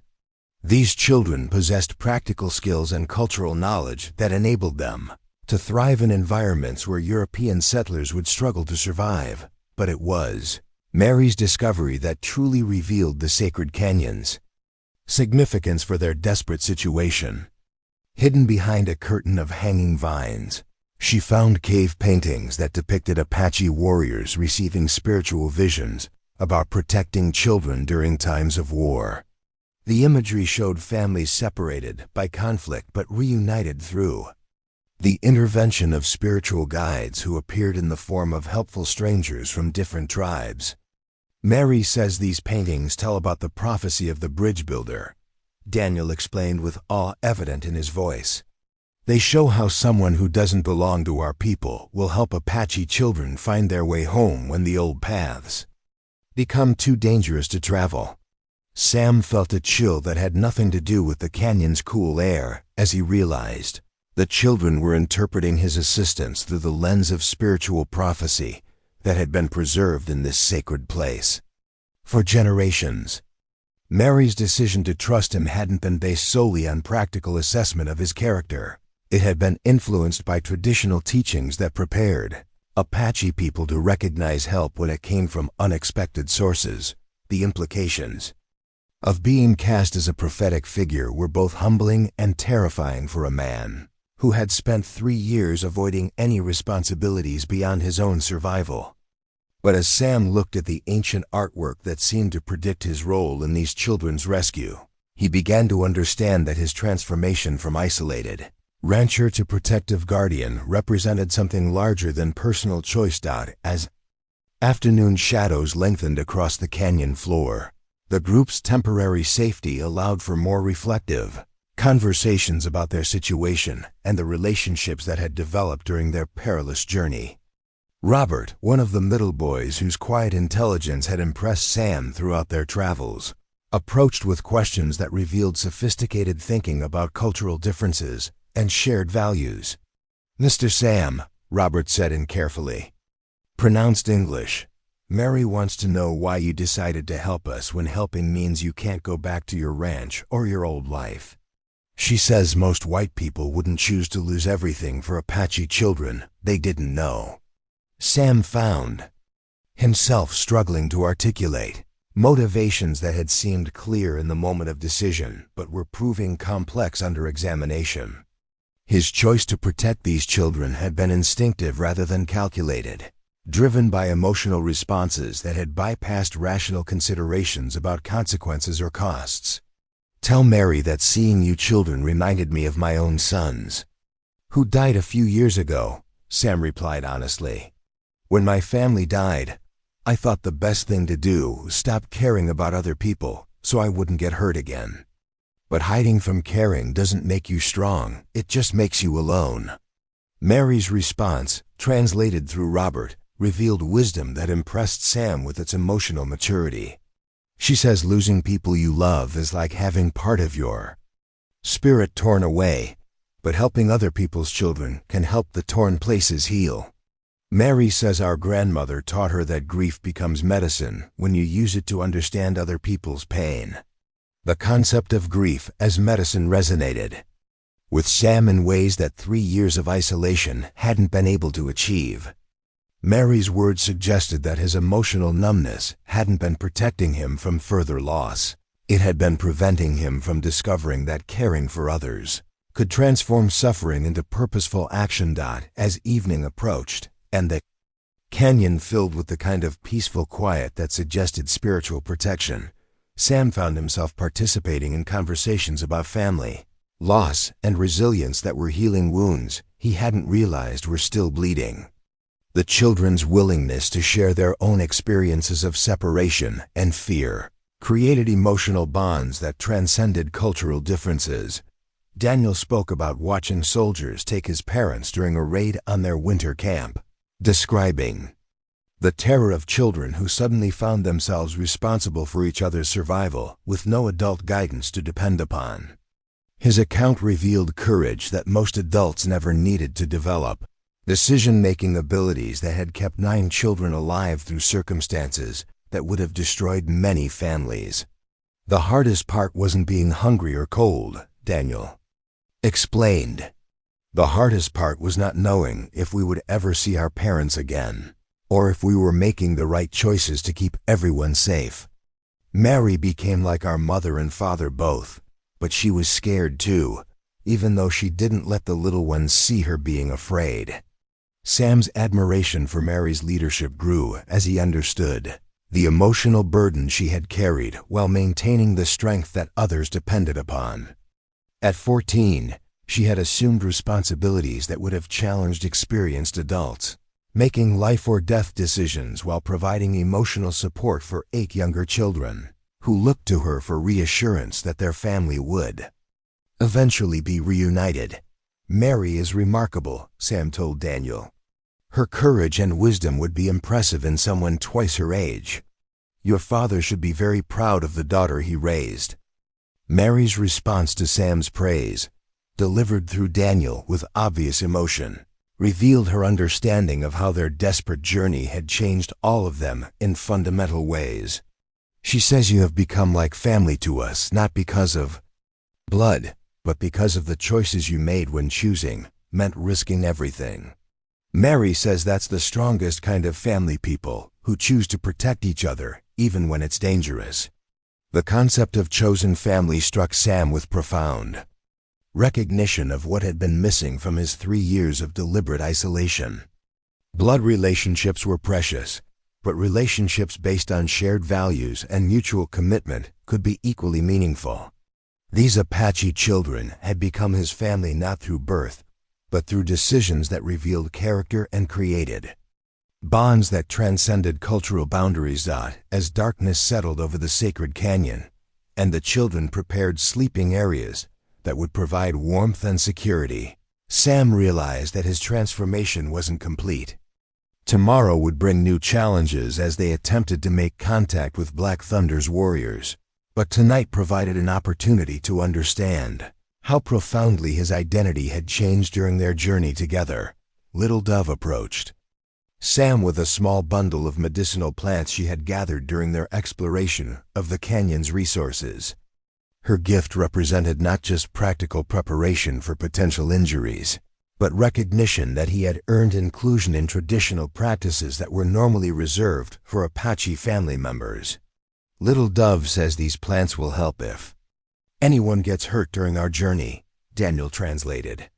But she also says therefore remembering that healing comes from caring about other people more than caring about yourself. Sam accepted the plant bundle with hands that trembled slightly from recognition of the honor being bestowed upon him. Little Dove's gift represented acceptance into Apache family relationships that would continue long after their immediate crisis was resolved. She was offering him a place in their cultural community that no amount of territorial integration could have provided. Tell Little Dove that I'll treasure her gift, not just for the medicine, but for what it means about being part of your family, Sam replied. Tell her that helping all of you has taught me more about courage and love than 3 years of living alone ever could. As the children settled into sleep arrangements that would conserve warmth while maintaining security, Mary approached Sam with the kind of serious expression that indicated she wanted to discuss matters of fundamental importance. Her Apache words were spoken with the formality of someone delivering a message that had been carefully considered.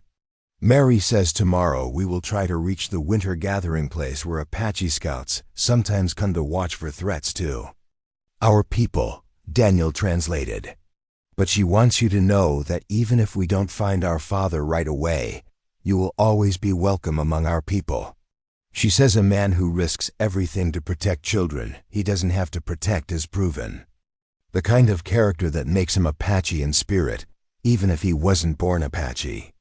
Sam felt tears threaten as he understood that Mary was offering him permanent adoption into Apache cultural identity, recognition that his actions had demonstrated values that transcended racial or ethnic boundaries. The invitation represented possibilities for belonging and purpose that he had never imagined. When grief first drove him to seek refuge in Wyoming Territory isolation. Tell Mary that I'm honored by her offer, Sam replied.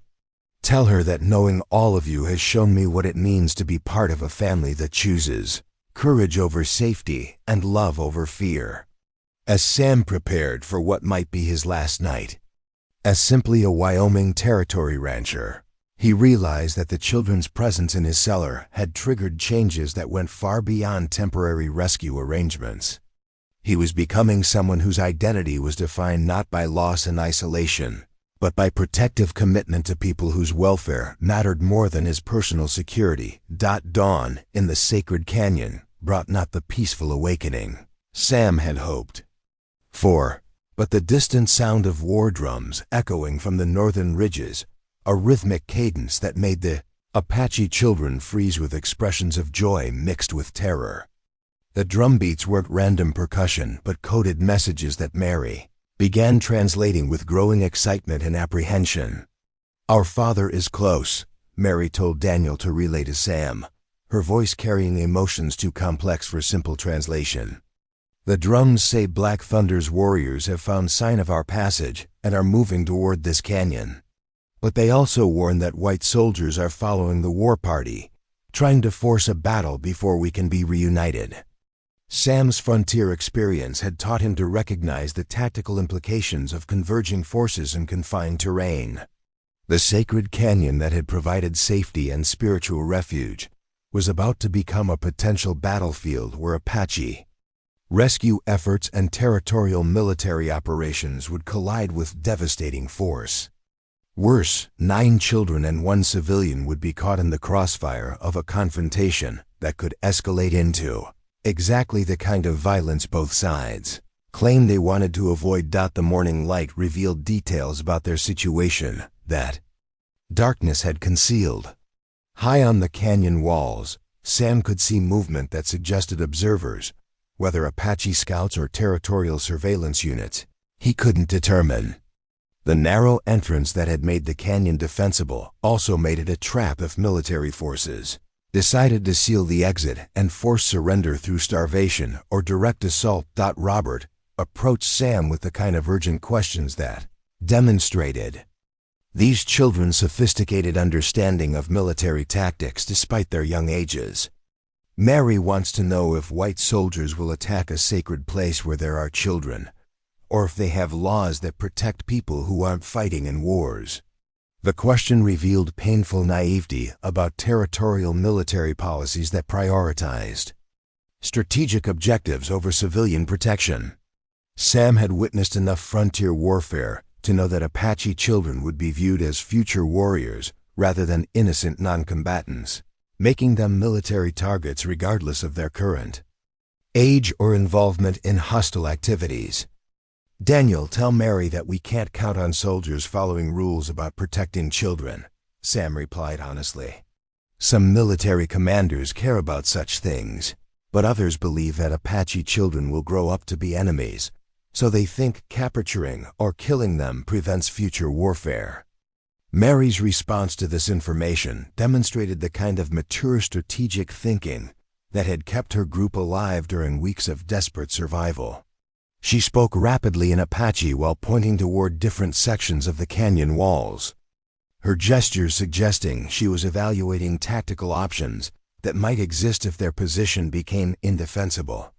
"Mary says there are hidden paths that lead out of this canyon, but they're dangerous even for people who know them well," Daniel translated. "She says we might be able to escape if soldiers try to trap us here, but the little ones would have trouble with the climbing required to reach the high trails."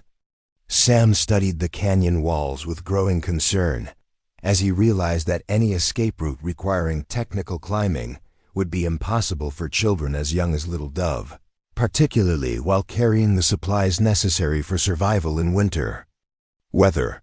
Their tactical options were becoming increasingly limited as military forces positioned themselves to control the approaches to their refuge, but it was the sound of rifle fire from the canyon's northern approach that transformed their situation from tense waiting to immediate crisis. The gunshots came in disciplined volleys that suggested organized military engagement rather than random conflict, indicating that territorial forces had made contact with Black Thunder's warriors in circumstances that would determine whether the children's rescue became a peaceful reunion or a deadly battle. Little Dove pressed close to Sam's side as the gunfire intensified, her small hand gripping his with the trust of a child who had learned to depend on adult protection during circumstances that would terrify most grown people. Her whispered question in Apache carried the universal tone of childhood, seeking reassurance that the world would somehow remain safe despite evidence to the contrary. "Little Dove wants to know if the shooting means our father is fighting to reach us or if it means the soldiers are trying to hurt him," Daniel translated with obvious worry. "She says she's not afraid for herself, but she doesn't want our father to get hurt because he's trying to save us."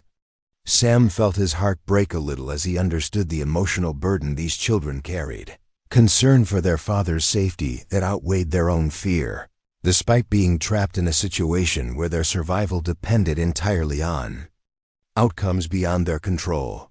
Little Dove's worry revealed the profound love that motivated Black Thunder's rescue efforts and the terrible choice he faced between accepting his children's capture or risking their lives in military action designed to free them.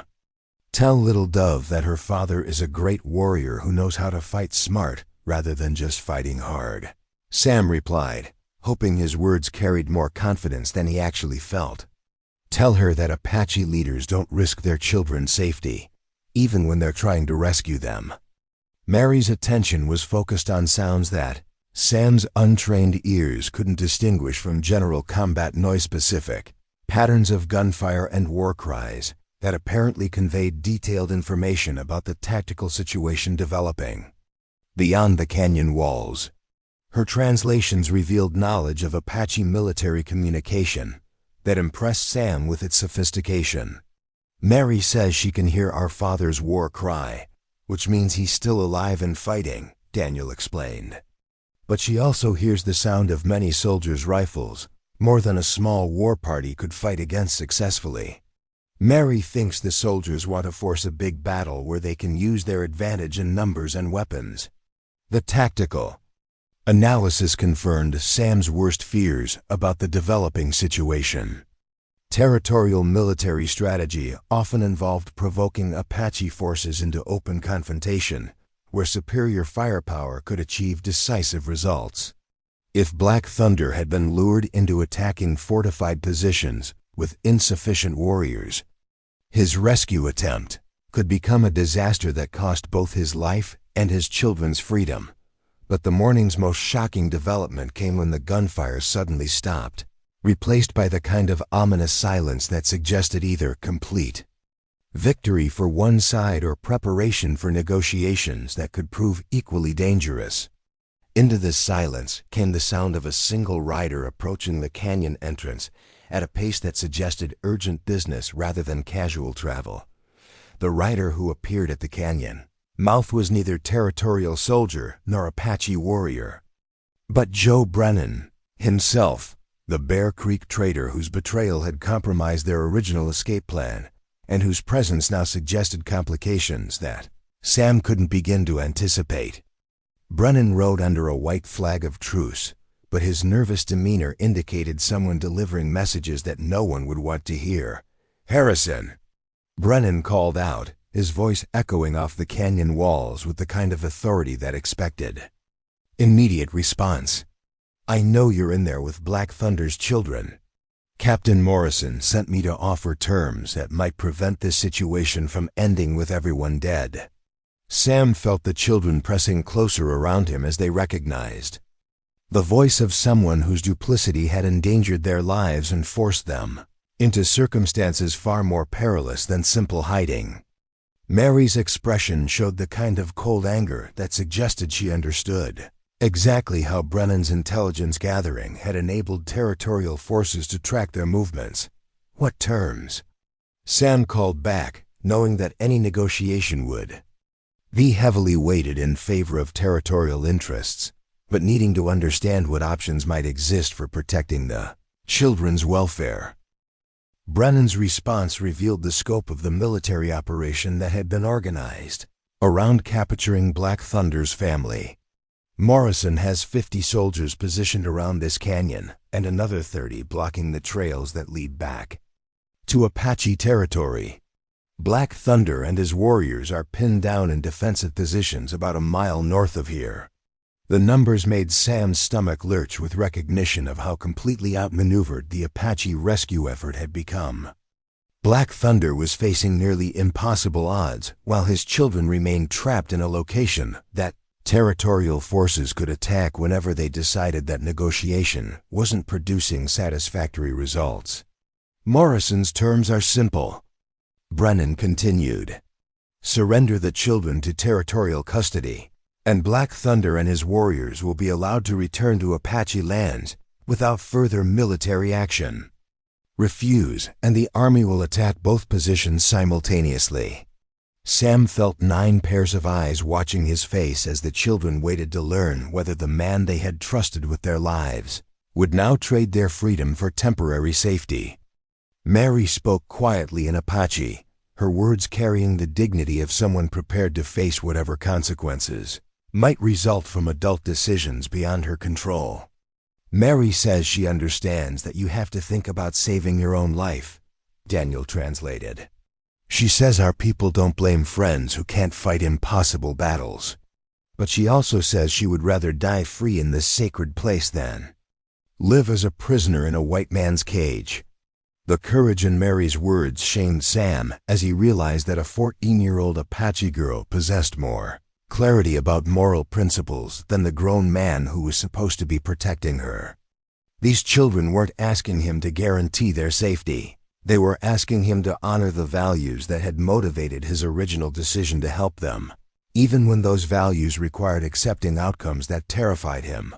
Little Dove stepped forward and spoke in Apache with the clear voice of childhood cutting through adult complexities to reach fundamental truths. Her words, translated by Daniel, carried wisdom that transcended cultural boundaries and touched the core of what it meant to choose love over fear. "Little Dove says families don't give up on each other just because staying together becomes dangerous," Daniel explained.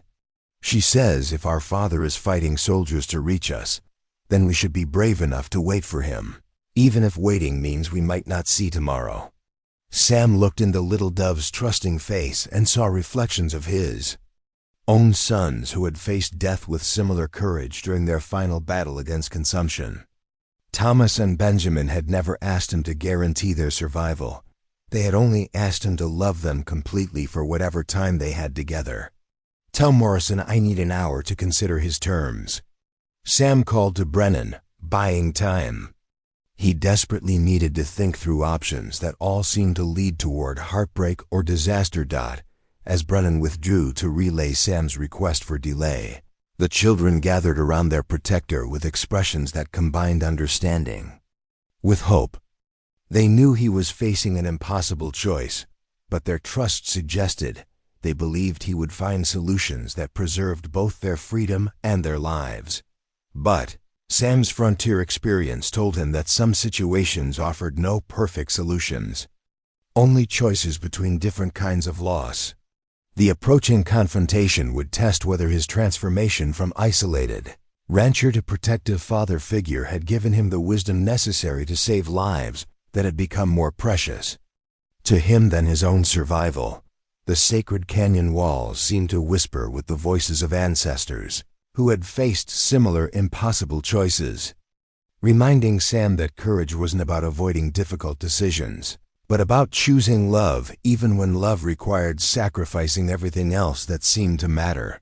The hour Sam had requested to consider Morrison's ultimatum passed with the weight of eternity as he struggled with a decision that would define not only these children's fate, but his own understanding of what it meant to choose principle over survival.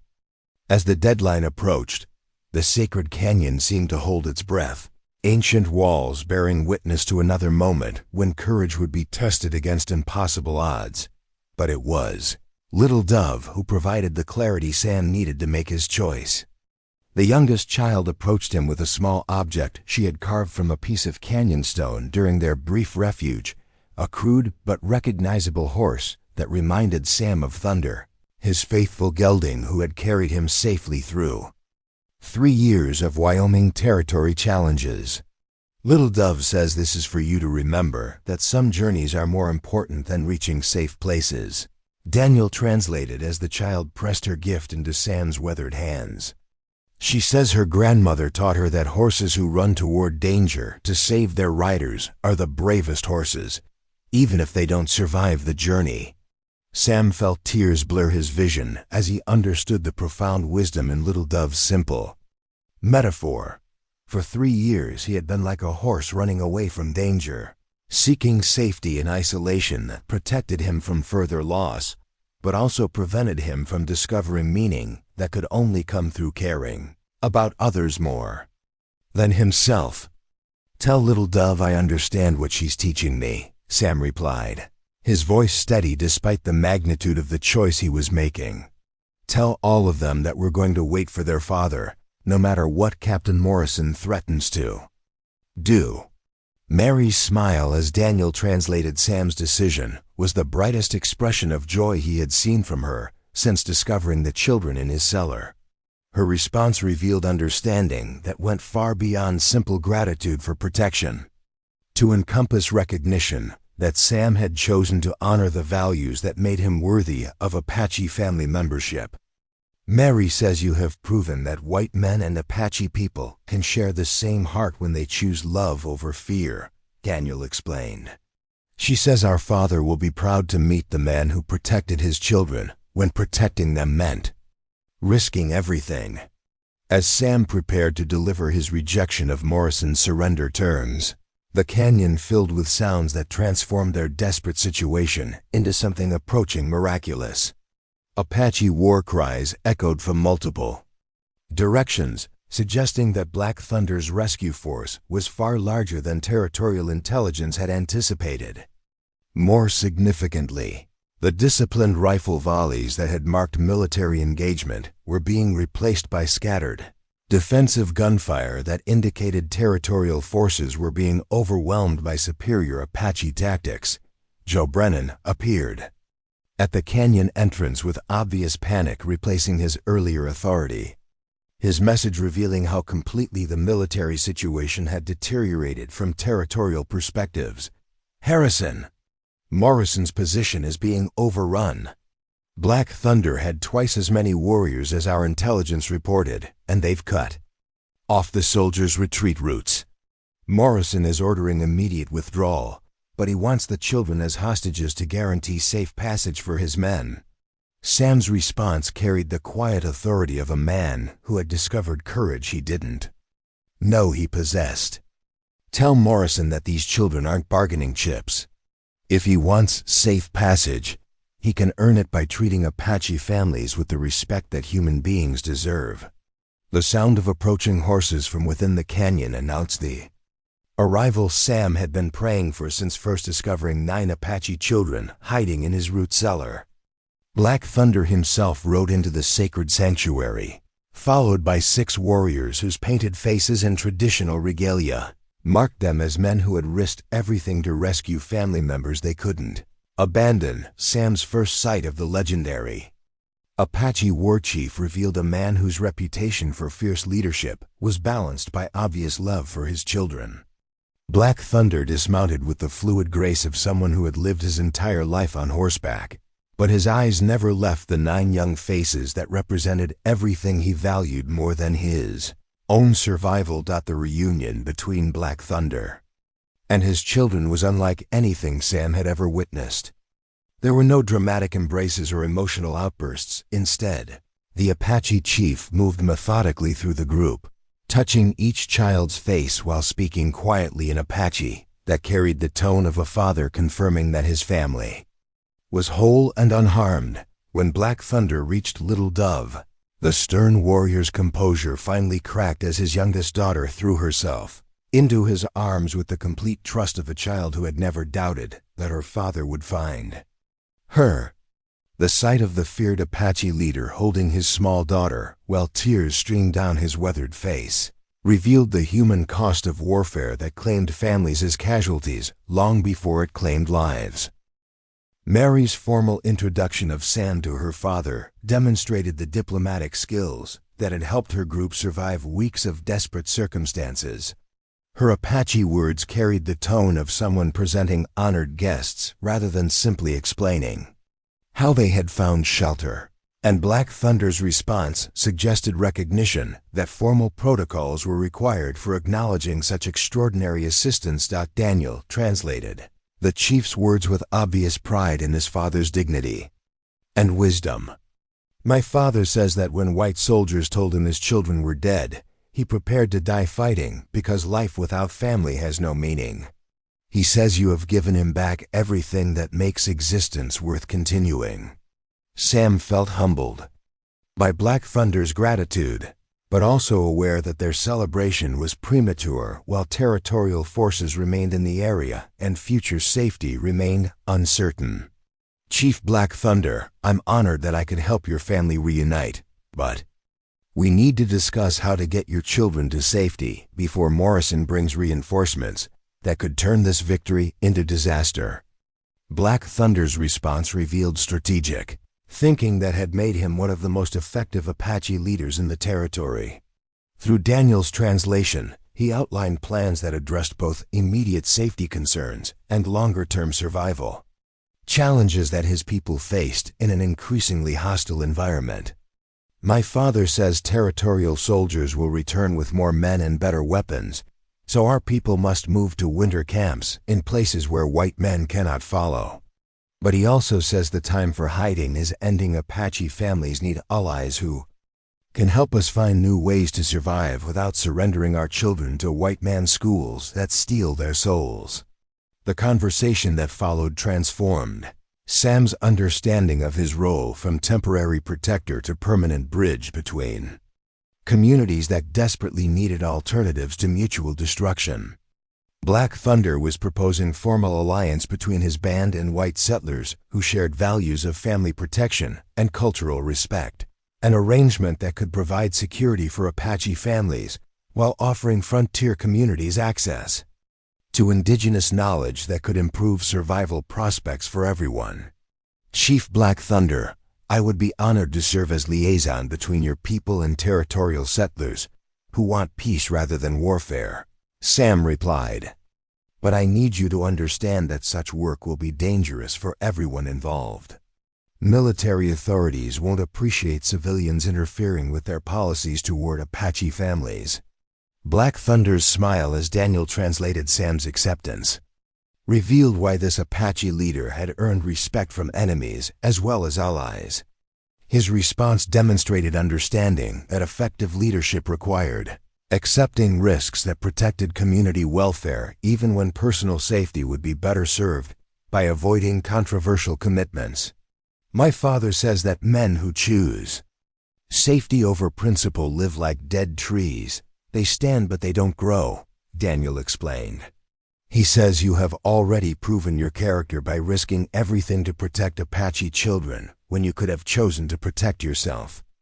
As the immediate crisis of reunion gave way to planning for future security, Sam found himself being formally adopted into Apache family structures through ceremonies that recognized his transformation from isolated rancher to protective family member. The rituals were simple but profound, involving exchanges of gifts that symbolized permanent bonds between peoples who had chosen cooperation over conflict. Little Dove's presentation of a beaded necklace that had belonged to her grandmother represented acceptance into Apache spiritual traditions that would guide Sam's new role as cultural intermediary. Mary's gift of a sacred pipe demonstrated recognition that he had earned inclusion in decision-making processes that affected community welfare. Most significantly, Black Thunder's presentation of a warhorse trained for battle acknowledged Sam as a warrior worthy of respect from Apache men who valued courage above all other virtues. But it was the revelation about his ranch that provided the most surprising development in Sam's transformation. Black Thunder had sent warriors to protect Devil's Canyon Ranch from territorial destruction, recognizing that Sam would need a base of operations for his new role as peace negotiator. The Apache chief understood that effective diplomacy required credibility with both communities, making Sam's ranch property valuable as neutral ground, where different peoples could meet without compromising their cultural integrity. My father says your ranch will become a place where Apache families can find help when they need medicine or supplies that our traditional methods cannot provide, Daniel translated. But he also says white families who treat Apache people with respect will find protection when they face troubles that territorial authorities ignore. As afternoon light filled the sacred canyon with golden warmth that suggested spiritual blessing on their new arrangements, Sam realized that his journey from grieving widower to Apache family member represented more than personal healing. His transformation symbolized possibilities for relationships between cultures that could transcend the fear and misunderstanding that had driven decades of destructive conflict. The children who had hidden in his cellar had given him far more than purpose. They had provided a pathway to understanding that meaning came not from avoiding loss, but from choosing love despite the certainty that all relationships eventually ended in separation. Margaret and his sons lived on through his capacity to protect other people's families, transforming grief into medicine that could heal wounds that extended far beyond individual suffering. As Black Thunder's warriors prepared to escort the children to winter camps where they would be safe from territorial military operations, Sam found himself facing a future he could never have imagined when isolation seemed like the only protection against further heartbreak. Tomorrow would bring new challenges as he began work as peacemaker between communities that had been taught to view each other as natural enemies. But tonight, surrounded by Apache family members who had chosen to trust him with their most precious treasures, Sam Harrison finally understood that home wasn't a place, but a commitment to protecting people whose welfare mattered more than personal comfort or safety. The sacred canyon walls seemed to whisper approval as darkness settled over the celebration, ancient spirits acknowledging that another bridge had been built between worlds that desperately needed to find common ground. In the distance, coyotes sang songs that carried across the Badlands like prayers for healing, while stars emerged to witness the beginning of relationships that would reshape the meaning of family, courage, and hope in the Wyoming Territory. Little Dove's carved horse rested warm in Sam's pocket, a tangible reminder that some journeys were indeed more important than reaching safe places, especially journeys that led toward love. Up next, you've got two more standout stories right on your screen. If this one hit the mark, you won't want to pass these up. Just click and check them out. And don't forget to like, subscribe, and turn on the notification bell so you don't miss any upload from us.